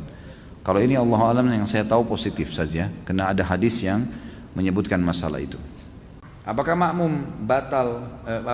baca surah pendek jika berjamaah sholat duhur? Kalau masih ada waktu baca, tapi yang harus dibaca adalah Al-Fatihah. Di kantor Anas selesai sholat duhur ada ustadz yang tidak zikir tapi langsung berdiri kultum, isinya mengajak jamaah zikir-zikir bid'ah. Apa ini? Dikit-dikit bid'ah, jangan dengerin, jalanin saja selama ini menurut anda baik, memangnya yang menentukan amalan diterima itu kalian. Kalau dikit-dikit bid'ah kita beribadah semakin terkekang. Bagaimana menyikapi ustadz yang seperti ini? Sementara saya mau tegur, cuma ilmu saya masih dangkal dan malas berdebat. Bagaimana membedakan ustadz yang syar'i? Ya tentu saja, ini tidak ada istilah ustadz syar'i ya. Ini istilah baru ini. Baik, kalau anda tidak punya ilmu jangan didebatin, tetap aja berzikir, gitu kan? Tetap berzikir, tetap anda jalankan sunnah Nabi SAW, sudah cukup insya Allah. Kalau tadi ditanya bagaimana membedakan ustadz, sebenarnya ustadz-ustadz itu kalau yang ustadz mengikuti sunnah Nabi tentu selalu punya dalil ya. Ini perkataan ini firman Allah dalam surah ini kata Nabi SAW, jadi tidak pernah dari dia, tidak ada pendapat pribadi. Umumnya maaf, saya bukan mengatakan pengajian kita ini secara khusus, tapi di sini juga tadi anda dengar setiap kali sampaikan sesuatu bisa kita sampaikan ada dalilnya. Ini loh hadisnya, ini loh ayatnya, gitu kan? Jadi punya panduan, jadi bukan karangan-karangan dari kita sendiri. Jika dalam sholat duhur bacaannya sir, lalu makmum lupa baca Al-Fatihah, apakah sah sholat makmum? Yang lebih kuat pendapat tidak sah. Ya, kalau dia sengaja ya, tapi kalau dia lalai, dia lupa, masih ada yang mengatakan mungkin. Ya, kalau dia lupa masih dibolehkan karena dianggap dia lalai. Tapi pendapat yang kuat itu tidak sah, nggak boleh dia tidak baca Al-Fatihah. Karena kata Nabi SAW, tidak ada sholat yang tidak membaca Al-Fatihah. Kata ulama ini masuk di sholat sir. Ya, 4 rakaat duhur, 4 rakaat asar, 2 rakaat pertama, 2 rakaat kedua isya, dan 1 rakaat terakhir maghrib. Ini semua harus baca Al-Fatihah ini. Nggak boleh lalai, harus bisa membacanya, gitu kan. Saya sering melihat orang bergeser dari tempat awal melaksanakan sholat fardu pada saat akan melakukan sholat sunnah ba'diyah. Apakah ini merupakan adab sholat sunnah ba'diyah? Bukan, tetapi ada hadis yang berbunyi semua tempat yang dipakai sholat akan menjadi saksi pada hari kiamat. Maka dianjurkan seseorang untuk pindah tempat ya. Jika makmum masbuk Saat imam tahiyat akhir dalam sholat maghrib, makmum duduk iftirash atau tawarruk? Saya sudah pernah jelaskan ini. Jadi iftirash, kalau dia rakaatnya 1 atau 2, sholatnya iftirash saja, duduknya iftirash. Kalau dia rakaat 1 atau rakaat 2, walaupun imam sudah rakaat terakhir, ya, dia ikut duduk tahiyat, tapi duduk rakaat dia. Jadi dia baru 1 rakaat, atau mungkin dia belum dapat rakaat, atau dia baru 2 rakaat. Selama di bawah 2 rakaat duduknya iftirash. Walaupun imamnya rakaat terakhir, gitu kan? Imam duduknya tawarruk di maghrib rakaat ketiga, tapi makmumnya yang masbuk duduknya iftirash. Bolehkah menggabungkan 2 niat sholat sunnah ibadah sunnah lain dengan cukup melakukan 1 kali saja? Contoh sholat sunnah di masjid digabung dengan sholat qobliyah. Saya pernah tanya ini kepada Syekh Abu Bakar Jazair rahimahullah di Masjid Nabawi, dan saya pernah tanyakan juga kepada beberapa ulama yang lain. Maka jawabannya dibolehkan kalau sunnah sama sunnah. Kalau wajib sama sunnah nggak boleh, gitu kan? Artinya orang masuk dalam masjid, dia sholat tahiyat masjid, dan juga dia bisa niatkan untuk qobliyahnya. Sama dengan orang puasa Syawal 6 hari dengan puasa Senin Kamis yang bertepatan dengan Senin Kamisnya. Maka selama sunnah sama sunnah dibolehkan, tapi tidak boleh sunnah sama wajib. Nggak boleh misalnya bayar utang Ramadan digabung dengan puasa Senin, gitu kan? Maka itu tidak dilakukan, itu tidak boleh digabung. Sebagaimana tidak boleh gabung antara qobliyah duhur dengan duhurnya.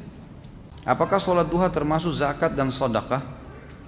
Sholat duha termasuk zakat? Nggak termasuk. Apa hubungannya? Nggak ada hubungannya.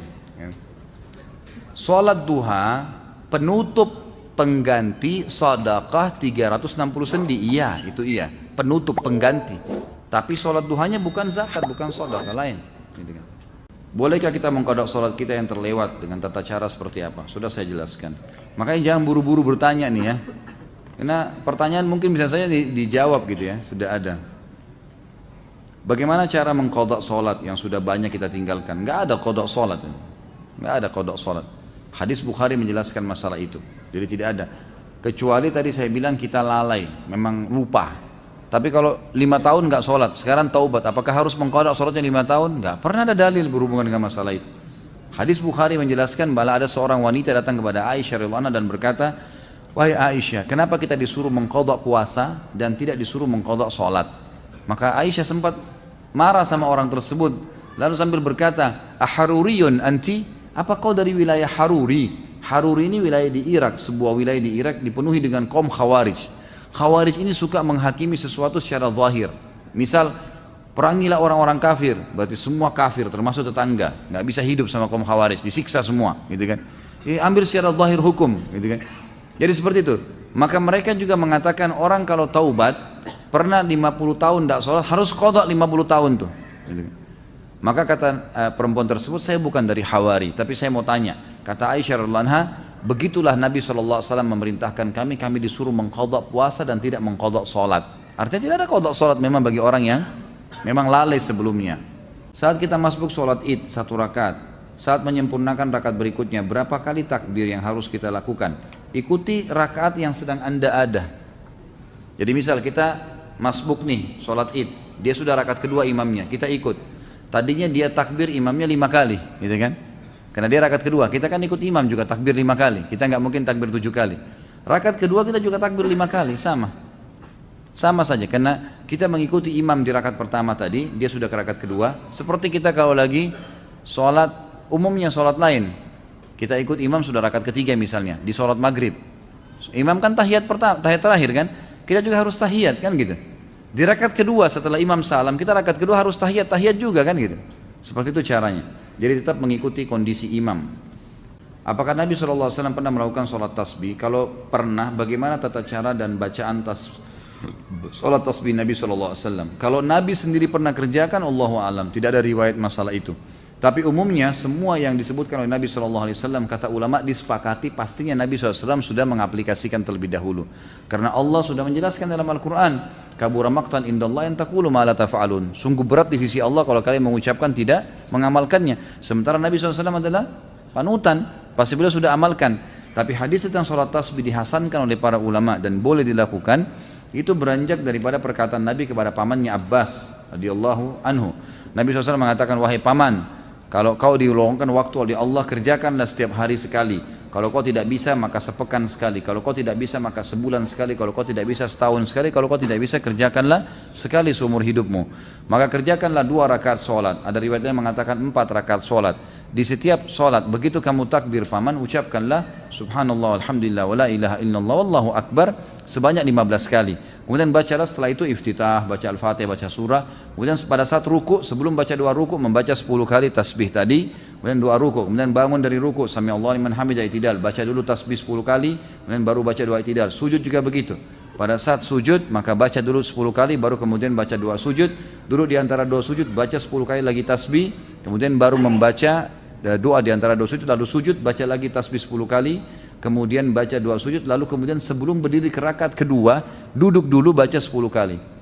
Nah, jadi kurang lebih ada 75 kali bacaan dalam satu kali atau satu rakaat. Selebihnya seperti sholat biasa. Jika kita terjebak macet di jalan, tidak bisa melaksanakan sholat asar, apakah boleh dijamak sama maghrib? Jika sholat maghrib juga ketinggalan, boleh lakukan di saat sholat isya. Tata caranya bagaimana? Yang pertama, sholat jamak itu hanya boleh dijamak antara duhur sama asar, tidak boleh yang lain. Maghrib sama isya, tidak boleh yang lain. Jadi nggak boleh asar sama maghrib, nggak bisa. Isya sama subuh nggak bisa, gitu kan? Subuh sama duhur nggak bisa. Memang duhur sama asar saja, maghrib sama isya saja. Itu kalaupun dijamak, gitu kan? Masalah kasus orang kena macet, maka hukumnya khilaf di antara ulama. Apa yang harus dia lakukan? Yang terbaik adalah dia berhenti dia sholat di dekat situ, dimanapun, gitu kan? Di jalan, kayak kalau di jalan tol ada jalan alternatif di samping, dia bisa mampir di situ. Dia sholat. Atau saya pernah mampir sholat di tempatnya teman-teman yang terima bayaran tol itu, gitu kan? Saya tanya dia, ternyata mereka sholatnya itu ada ruangan di situ. Kadang-kadang malah ada tangga ke bawah, gitu kan? Ada musola di bawah itu. Maka bisa kita mampir sholat. Jadi kita bisa mampirkan mobil lalu sholat di situ. Itu yang paling baik. Atau bawa sejadah di mobil disiapin, gitu kan? Itu boleh. Ada sebagian ulama yang menarik bolehnya sholat di mobil kalau dalam keadaan darurat sekali. Sama hukumnya dengan orang sholat di pesawat, di kereta api. Kalau emang kita terjebak di satu tempat, lagi ada peperangan, lagi ada macet total, emang nggak bisa ditinggalin mobil, orang jalan-jalan sedikit-sedikit, ini nggak bisa. Maka daripada kehilangan waktu, lebih baik dia sholat sambil duduk.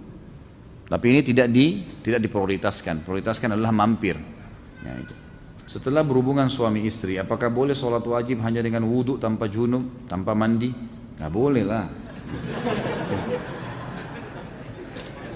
Ini iseng aja bertanya. Wajib mandi junub ya akhi. Atau mungkin yang nanya masih bujang kali ini, belum punya pengalaman ya. Belajar dari Pak Yoyo ya. Bagaimana tuntunan sahih untuk kondisi makmum yang masbuk namun tidak mendapat bacaan al-fatihah imam sholat? Apakah makmum tersebut masih mendapatkan hitungan 1 rakaat penuh? Yang kuat pendapat iya, dia masih mendapatkan walaupun sholatnya sir. Kalau orang memang masbuk ya, beda orang yang datang dari awal tapi lalai tidak baca al-fatihah. Nah itu baru bisa dibahas dalam bahasan lain. Saya pernah membaca sebuah hadis riwayat Ibnu Abbas radhiyallahu anhu yang menjelaskan tentang tidak bolehnya menahan pakaian pada saat sholat. Apakah hadis itu sahih? Apa maksud dari kata menahan pakaian? Mohon penjelasannya. Saya tidak tahu, maaf. Saya belum tahu sampai ke situ tentang masalah hadis menahan pakaian. Yang saya temukan malah hadis Abu Bakar radhiyallahu anhu yang sahih, di mana Abu Bakar berkata, ya Rasulullah, saya orang yang tidak bisa sholat kecuali saya menahan pakaian saya, karena kalau tidak dia melorot, gitu kan? Apakah itu membatalkan sholat saya? Apakah itu termasuk sombong? Kata Nabi SAW, itu tidak termasuk. Ya, berarti di sini kan ada masalah kasus menahan, tapi saya tidak tahu kalau yang riwayat Ibnu Abbas ini. Ustaz, mohon penjelasan dan tuntunan sesuai sunnah. Apabila ada sholat wajib terlewatkan karena kelalaian, apakah seseorang yang meninggalkan sholat pada waktu yang ditentukan masih dapat mengerjakan sholat yang tertinggal itu di waktu sholat yang selanjutnya? Kalau dia lalai di sini dalam arti kata lupa, itu boleh dikerjain. Misal pas kita lagi sibuk, tersibukkan, semoga saja tidak terjadi ya. Ada orang tersibukkan dengan urusan dunianya, kemudian azan asar baru dia sadar, oh ternyata saya belum sholat duhur nih, gitu kan? Maka apa yang harus dia lakukan? Boleh kalau dia sholat duhur? Boleh, nggak ada masalah. Tapi kalau dasarnya dia tahu nih duhur sudah masuk, dia nggak mau sholat, memang nggak mau dah, memang sudah nggak sholat. Begitu azan asar, temannya ajak, nih sholat yuk. Kamu udah tahu belum ada hadis begini, tersentuh dia mau sholat. Tapi tadi dia sudah tinggalkan duhur secara sengaja, ini nggak boleh lagi dia sholat. karena sudah memang ditinggalkan secara sengaja sama dia. Di daerah ana ada 2 masjid, yang satu masjidnya besar dan jamaahnya tidak banyak sehingga selalu dapat saf pertama. Kedua masjidnya lebih kecil dan jamaahnya banyak karena telah ditegakkan sunnah sehingga susah dapat saf pertama. Lebih utama sholat di satu atau yang kedua? Yang satu tentunya. Masjid yang pertama, karena memang kita bisa dapatkan fadilah lebih besar, gitu kan? Dan masjid itu makin banyak jemaahnya, makin afdal, ya gitu. Makin afdal, makin besar fadilahnya. Artinya masjidnya besar misalnya, tentu afdaliyah karena banyak jemaah itu penting, tapi mendapatkan saf awal lebih penting. Maka harusnya didahulukan saf awal itu. Mana yang lebih baik apabila ada udzur berjamaah tapi menunda sholat atau akhir waktu, sendiri tapi di awal waktu? Tentu saja di awal waktu, walaupun sendiri. Tentu saja di awal waktu. Apakah seorang muslim yang sebelumnya tidak rajin sholat, bolong-bolong, termasuk kafir, apakah ia harus syahadat ulang, dilihat dan dilihat oleh saksi maksudnya? Enggak tentu. Kalau dia jahdan ya, kalau dia bangkang, enggak ada sholat, enggak ada hukum sholat itu, saya enggak mau yakin. Maka itu baru kufur, dia syahadat. Tapi kalau dia cuma malas-malas, enggak perlu. Taubat kepada Allah sudah, sekarang tinggal sholat. Di perusahaan saya sistem untuk sholat bergantian, sistem untuk sholat bergantian, tapi niat saya ingin sholat berjamaah tepat waktu. Apakah saya berdosa karena tidak sholat tepat waktu? Tidak dikatakan berdosa sebenarnya, karena masih ada pendapat ulama yang seperti tadi Imam Syafi'i mengatakan sunnah muakkadah.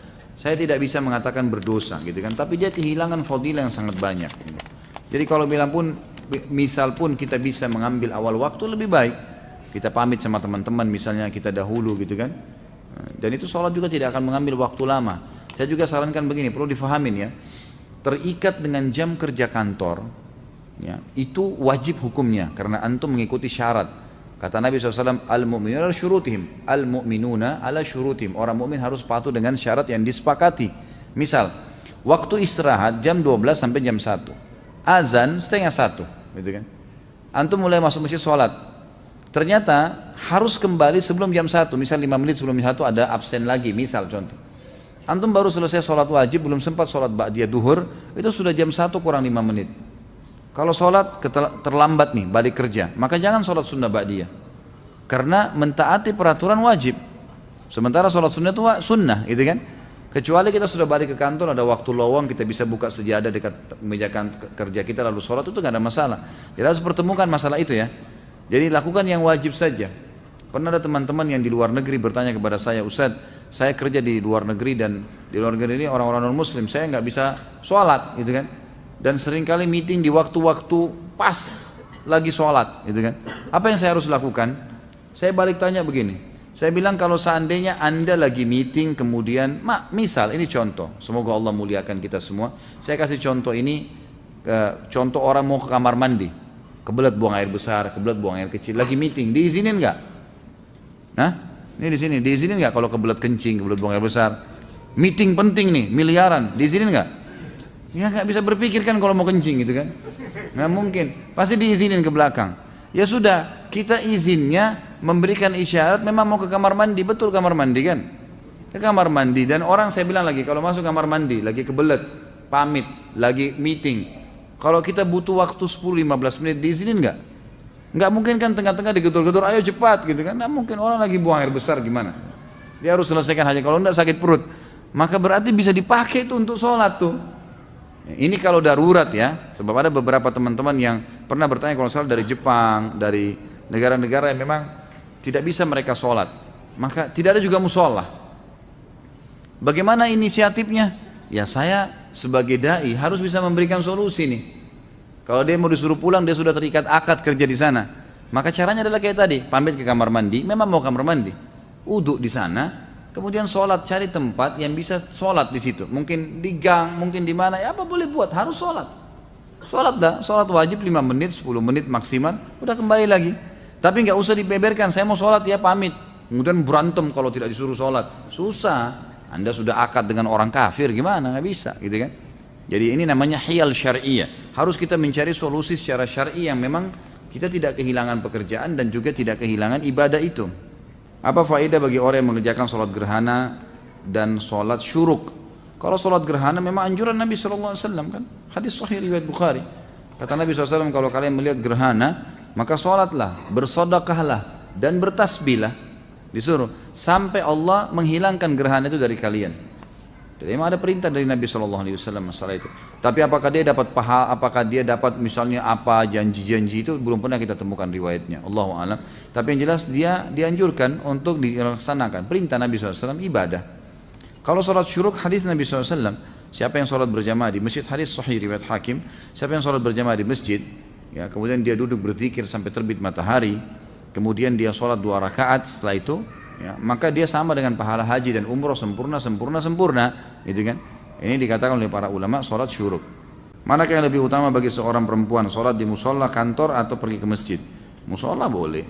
Ya, kalau perempuan tidak ada masalah, di sebelah meja kerjanya boleh. Tidak ada sesuatu penekanan. Kalau laki-laki yang dianjurkan ke masjid. Apakah seorang laki-laki yang tidak sholat berjamaah di masjid berdosa? Kalau Imam Syafi'i mengatakan sholat berjamaah di masjid sunnah muakkadah, sangat ditekankan. Jadi kita tidak boleh menyalahkan juga orang-orang yang tidak ke masjid sholat. Misalnya umumnya di Indonesia ini banyak orang yang berpegang pada Syafi'iyah gitu kan. Tapi kalau jumhur ulama mengatakan tidak. Di antaranya Imam Ahmad sangat menekankan beranjak daripada hadis-hadis yang sahih, seperti misalnya hadis yang sahih kata Nabi SAW, saya ingin sekali ada orang yang mengikomahkan sholat lalu kemudian menggantikan saya jadi imam, lalu kemudian saya membawa obor dan saya membakar rumah orang-orang yang tidak pergi sholat berjamaah. Kemudian hadis sahih juga di mana Ibnu Ummul Maktum, muadzin Nabi SAW, matanya buta dan beliau berkata, ya Rasulullah, rumah saya jauh dari masjid Anda, tidak ada yang memandu saya, buta, nggak ada yang pandu saya jalan, gelap, gitu kan. Dan di antara rumah saya dengan masjid banyak binatang buas bisa menerkam saya, padang pasir jauh. Apakah boleh saya sholat di rumah? Awalnya Nabi SAW mengatakan silakan sholat di rumah. Setelah itu subhanallah turun wahyu menyampaikan, Ibnu Ummul Maktum sudah mau keluar, Nabi SAW mengatakan panggil orang itu, dipanggil kembali. Kata Nabi, apa kau dengar dengan telingamu azan atas ma'un nida? Dia mengatakan iya ya Rasulullah. Kata Nabi, idzan ajib, kalau begitu jawab azan itu. Orang buta, nggak ada yang pandu, itu kan malah ditekankan. Jadi semestinya memang harusnya dijaga. Ya, dari pendapat ini ya, jumhur ulama diantara Imam Ahmad yang sangat menekankan berdosa kalau laki-laki tidak ada udzur nggak sholat di masjid, gitu kan. Ya kalaupun kita berpegang pada mazhab Syafi'iyah, kita mengatakan sunnah muakkadah, maka minimal antum kehilangan banyak sekali fadilah, pengangkatan derajat, pengampunan dosa, dapat istana di surga. Itu luar biasa, setiap pergi loh dapat satu istana, setiap pulang dapat istana. Ini bukan istana di Menteng atau di mana-mana, ini di surga gitu kan. Hanya dengan ke masjid sholat, itu apa susahnya? Lawan tuh syaitan, jangan lemah terus. Ya. Bagaimana hukumnya sholat orang isbal? Apakah sah? Khilaf di antara ulama tentang sah atau tidaknya, gitu kan. Tapi yang jelas sudah pernah kita jelaskan di dalam dosa-dosa besar kita yang lalu ya, pernah ada penjelasan kalau ada hadis yang menjelaskan tidak sahnya atau disuruhnya mengulangi sholat orang yang tertutup mata kakinya oleh Nabi SAW, seseorang yang sedang datang. Bahkan Nabi SAW menyuruh mengulangi sama uduk dan sholatnya. Waktu ditanya oleh para sahabat, kenapa ya Rasulullah? Kata Nabi SAW, karena mata kakinya tertutup. Ada yang melemahkan hadis ini, ada yang menghasankannya, gitu kan? Khilaf di antara ulama. Tapi kalau saya pribadi, saya berpegang pada pendapat yang mengatakan memang batal sholatnya. Ya. Apakah zikir setelah sholat boleh dikerjakan sambil berjalan keluar masjid karena ada keperluan? Boleh saja, nggak ada masalah. Tapi antum kehilangan ya, doa malaikat. Karena hadis Nabi SAW, siapa yang habis selesai sholat tidak berdiri dari musolahnya, tidak berbicara dengan orang di sebelahnya, tidak membatalkan wudhunya, sambil berzikir dia lagi duduk di situ, gitu kan? Dan ini saya sering sarankan para ikhwah yang hadir di pengajian saya, agar jangan pindah tempat pun, mundur ke belakang pun jangan, biarin di tempat situ saja, zikir dulu. Karena pekah sekali hadis ini ya, siapa yang tidak pindah dari musolahnya, ya, tidak berdiri dari musolahnya, siapa yang tidak membatalkan wudhu dan tidak berbicara dengan orang di sebelahnya, maka malaikat di atas kepalanya mendoakan, ya Allah ampuni dia, ya Allah rahmati dia, sampai dia melanggar 3 hal tadi. Ini kehilangan. Makanya para ulama mengatakan biasanya syaitan menghiasi ya, atau mengingatkan macam-macam pekerjaan kita sehingga kita terlewatkan dari doa malaikat ini. Maka jangan disia-siakan. Saya pernah zikir ikhwan dan akhwat sekalian, pelan-pelan sekali zikir habis sholat itu 7 menit maksimal, 7 menit, 8 menit itu sudah selesai. Jadi cuma syaitan yang membebankan kita. Apakah ada hukum had untuk orang yang meninggalkan sholat? Ada, jelas. Kalau dia meninggalkan secara malas, hukumnya had, dihukum. Dan Imam Syafi'i mengatakan tergantung pemerintahnya setempat. boleh memenjarahnya, boleh mencambuknya, gitu kan. Tapi yang jelas harus ditakzir. Takzir itu dihukum dengan berat dan tidak boleh dibiarkan ada di lingkungan kaum muslimin orang yang tidak sholat, wajib terutama ya. Jadi tidak boleh sama sekali. Apakah seseorang yang telah mencapai dosa kufur, lalu tiba-tiba dia bertobat atas hidayah Allah, kemudian dia mengerjakan sholat tapi belum mengulangi syahadat, apakah sholatnya sah dan diterima oleh Allah Subhanahu Wa Taala? Nggak bisa. Kufur itu syaratnya untuk kembali ke Islam harus syahadat. Jadi dia kalau sholat dianggap orang kafir sedang sholat, nggak diterima sama Allah. Harus syahadat. Gimana caranya? Itu syaratnya, karena dia sudah kufur. Bagaimana hukumnya bersedekap melipat tangan kembali sesudah bangun dari ruku? Tadi kan sudah saya jelaskan ya. Boleh saja, gitu kan? Bersedekap pada saat bangun dari ruku. Sami Allah liman hamidah. Saya sudah sebutkan tadi kan, khilaf di antara ulamanya. Jadi boleh kembali ke dada, boleh kembali ke sebelah paha kita. Apakah ada bacaan atau doa yang diajarkan oleh Rasulullah SAW pada saat berwudu seperti doa ketika membasuh muka, tangan dan lainnya? Yang saya tahu doa yang dibaca adalah pada saat memulai wudu, itu hadis Bukhari, membaca Bismillah pada saat mau memulainya, gitu kan? Bahkan Syekh Jibril mewajibkan masalah itu, mengatakan harusnya seseorang membaca Bismillah. Beranjak daripada hadis, janganlah seseorang kalian bersuci kecuali sudah memulainya dengan basmalah, gitu kan?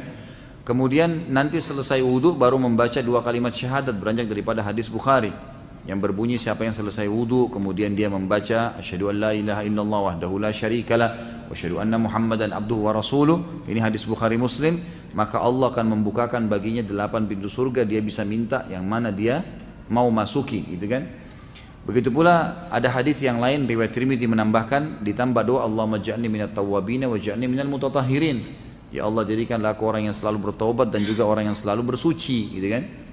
Jadi dari hadis ini yang kita tahu ada doa di awal, ada doa di akhir. Kalau di pertengahan Allah alam saya tidak pernah dapatkan riwayatnya. Secara pribadi ya, saya pribadi. Jadi kalau anda mendapatkan riwayatnya silahkan anda amalkan. Tapi saya pribadi belum pernah menemukan kecuali di awal dan akhir saja. Apakah pahala sholat jamaah di masjid sama besar dengan jika kita sholat jamaah semisal di rumah atau di tempat lain? Tentu berbeda. Tentu berbeda. Fadilah ke masjid ada sendiri. Kalau di tempat lain tidak ada fadilah melangkah ke masjid. Ya, kata Nabi SAW setiap kali orang melangkah, maukah saya tunjukkan kalian amal yang paling banyak menggugurkan dosa dan meninggikan derajat? Kata para sahabat tentu ya Rasulullah. Kata Nabi SAW berwudu di waktu-waktu genting, di waktu-waktu yang malas kita wudu seperti mau tidur, gitu kan? Habis berhubungan biologis, mau tidur atau mau mengulanginya dianjurkan wudu dulu, atau di musim dingin, ya kan? Atau menjaga wudu, batal wudu lagi. Ini justru pahalanya besar nih. Dan banyaknya langkah kaki menuju ke masjid, ya kan? Berarti melangkah kaki saya sudah ada pahala. Hadis yang lain juga riwayat Bukhari Muslim, kata Nabi SAW setiap kali orang melangkah ke masjid, 1 langkah mengampuni dosa, 1 langkah mengangkat derajatnya. Ini nggak ada di tempat lain, harusnya di masjid, gitu kan. Kemudian ada hadis yang berbunyi siapapun yang pergi ke masjid sholat setiap berjamaah di waktu sholat wajib ya, maka setiap kali ke masjid dapat 1 istana di surga, setiap pulang 1 istana di surga. Ini nggak ada di tempat lain, gitu kan. Tinggal tentang masalah jamaahnya 25 kali lipat dapat pahala itu sama. Itu sama, karena hadis Nabi SAW menjelaskan sholat berjamaah sama saja mendapatkan pahala 25 kali lipat itu dan diangkat 27 derajat. Allahu a'lam. Apakah boleh mengerjakan sholat witir bertepatan dengan berkumandangkannya azan subuh? Karena saat mengerjakan tahajud waktunya sudah sangat dekat dengan waktu subuh, sementara saya belum sholat witir. Pertama sekali saya sarankan antum sholat witir seperti sekarang nih, ba'da isya, gitu kan? Itu lebih baik. Nah, itu lebih baik. Dan nanti kecuali kalau antum memang sudah terbiasa bangun jam 2, setengah 3, masih panjang jeda waktu menjelang subuh, itu baru. Kalau enggak, saran saya jangan tinggalkan witir sebelum tidur. Nah, baik sebelum tidur atau habis ba'da isya langsung sholat witir. Itu sudah disepakati oleh para ulama berangkat daripada hadis Bukhari, di mana sahabat-sahabat menyampaikan diantaranya ya Abu Hurairah anhu yang mengatakan saya diwasiatkan kepada saya 3 hal yang saya tidak pernah tinggalkan selama hidup saya, puasa 3 hari setiap bulan, 2 rakaat sholat duha, dan saya tidak pernah tidur kecuali saya sudah witir. Agar antum tidak mengejar di malam hari kecuali sholat tahajud, gitu kan? Pertanyaan tadi, bolehkah sholat witir sementara azan dikumandangkan? Boleh jawabannya. Hadis Bukhari menjelaskan masalah itu. Bahwasanya Nabi SAW mengatakan kalau kalian dengarkan azan, segeralah berwitir. Segeralah berwitir. Artinya masih boleh kan? Bahkan ada pendapat ulama mengatakan kalau jeda antara azan dan iqamah subuh masih panjang, seperti Masjid Haram misalnya, 20 menit, 25 menit baru iqamah. Sementara antum sudah terbiasa kerjakan sholat tahajud dan itu kebablasan sampai azan subuh baru bangun.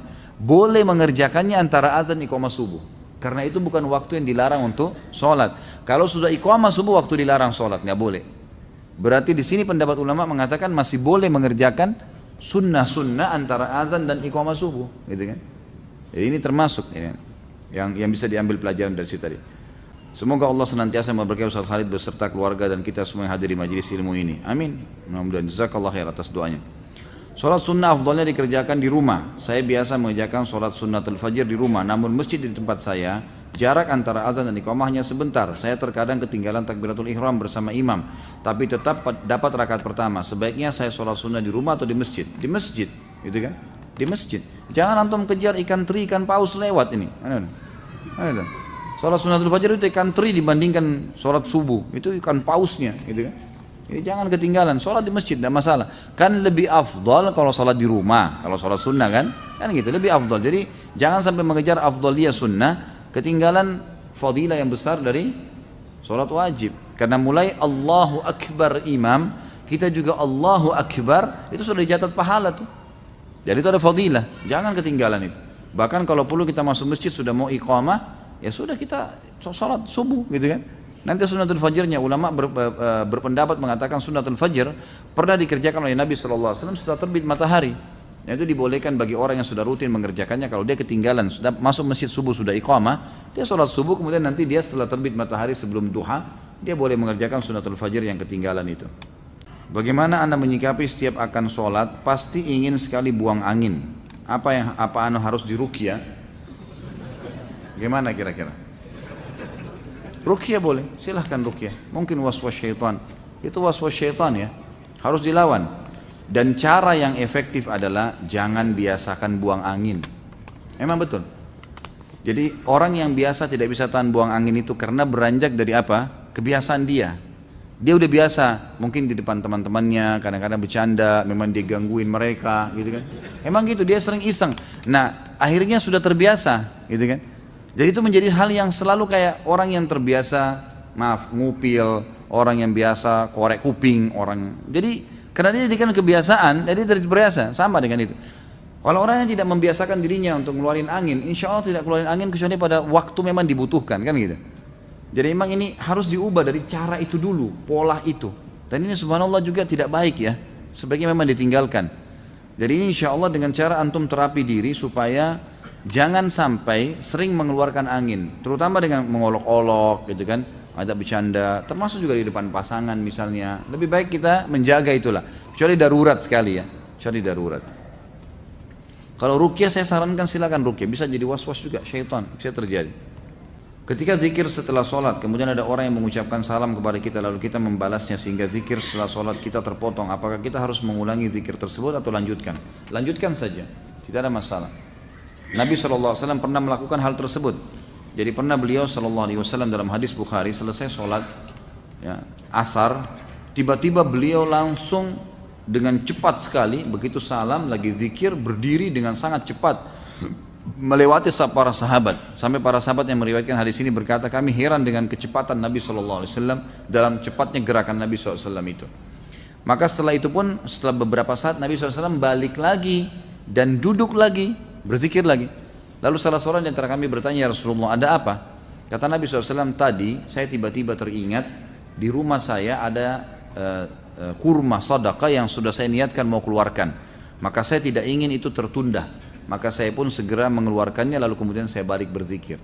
Jadi ulama mengambil daripada hadis ini, bolehnya orang kalau habis sholat, berzikir habis sholat, itu kalau ada sesuatu yang wajib baginya atau sesuatu yang darurat, dia boleh memotongnya seperti menjawab salam gitu kan, seperti misalnya turun hujan tiba-tiba dia harus pindah karena kena air atau apalah ya yang harus memindahkan dia, maka dia boleh pindah dan kemudian dia melanjutkan zikirnya.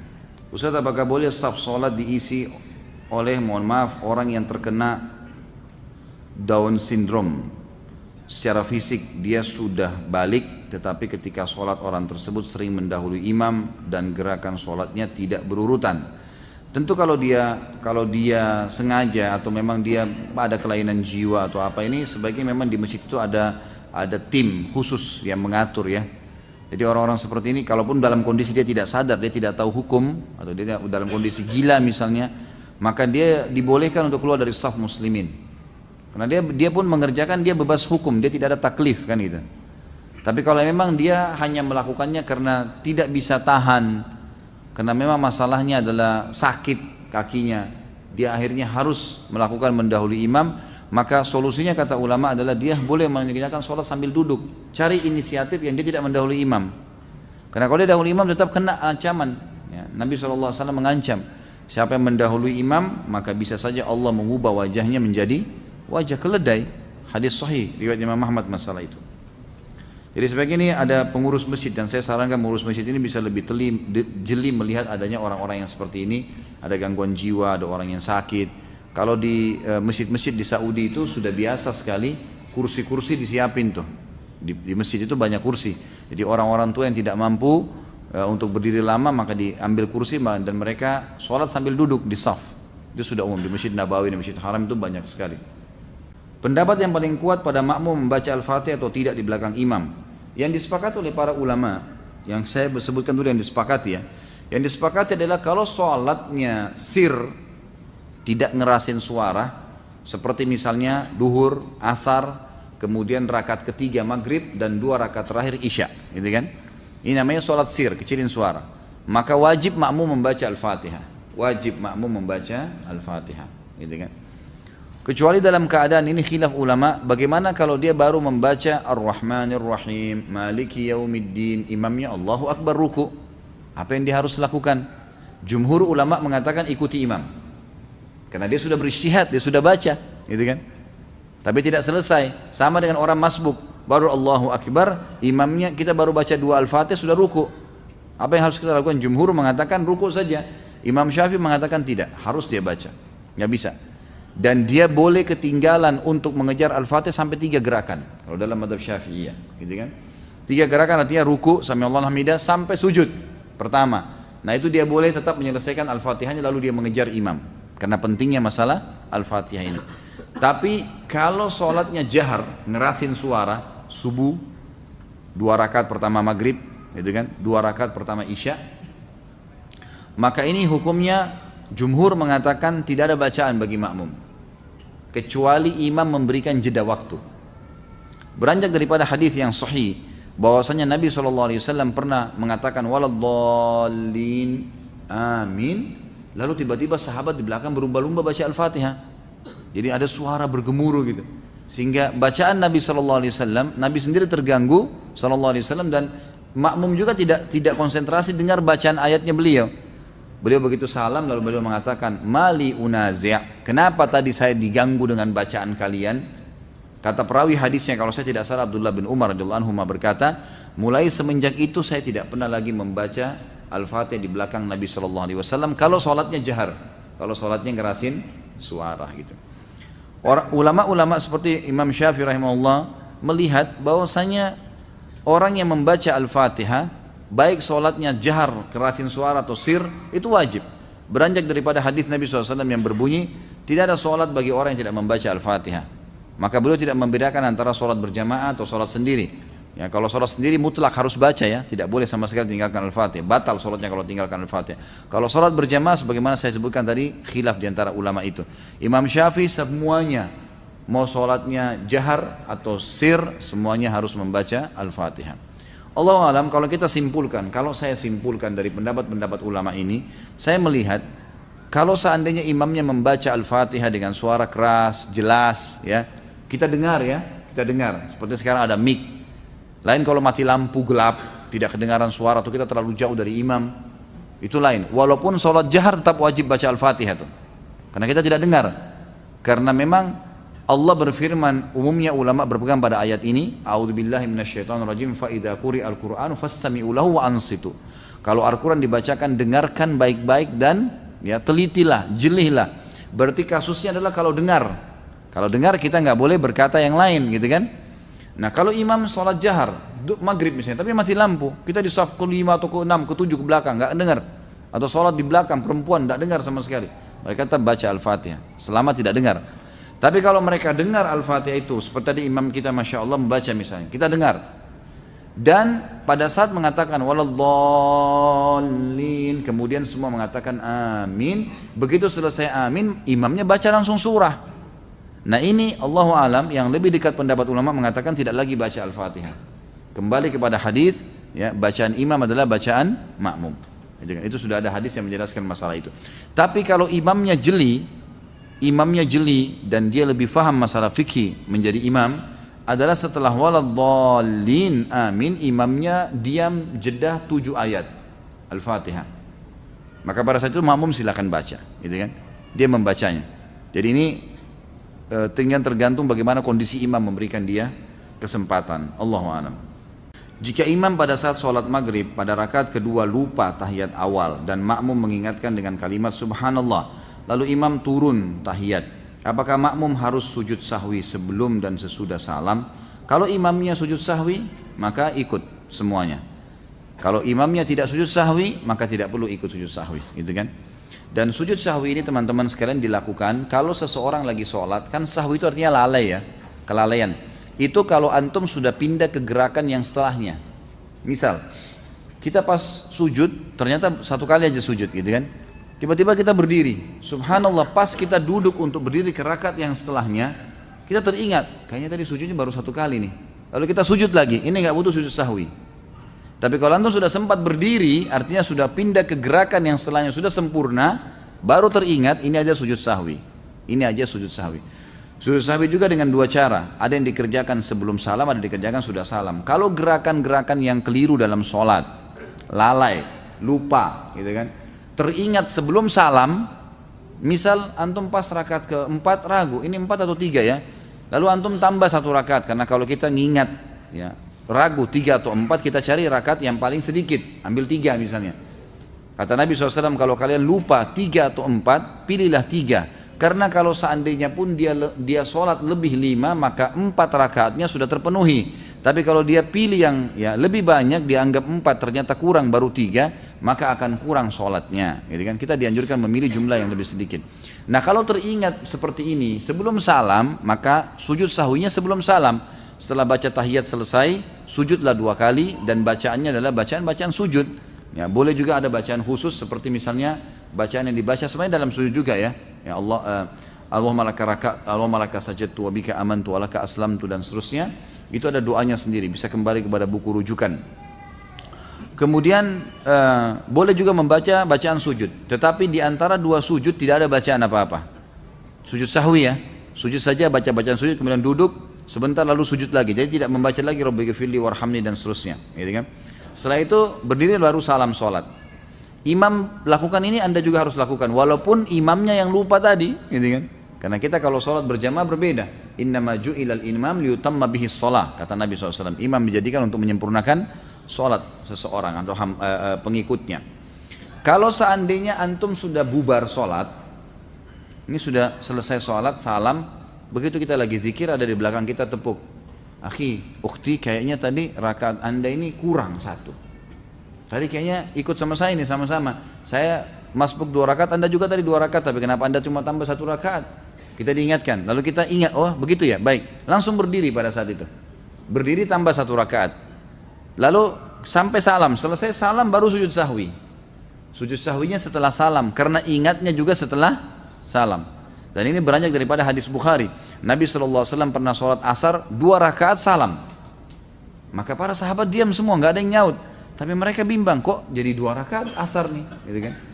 Sampai Nabi SAW berzikir, Nabi SAW tidak ingat rupanya. Sampai berzikir, habis selesai zikir, tradisi Nabi SAW habis zikir, langsung berdiri pergi ke pintu masjid, lalu menunggu sahabat-sahabat yang mengeluh.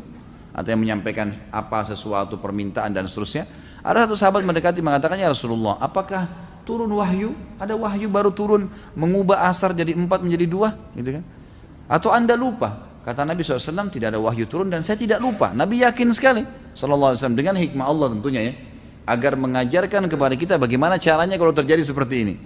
Maka Nabi SAW memegang tangan sahabat tersebut, mengajaknya masuk ke dalam masjid. Kebetulan sahabat-sahabat yang lain belum bubar.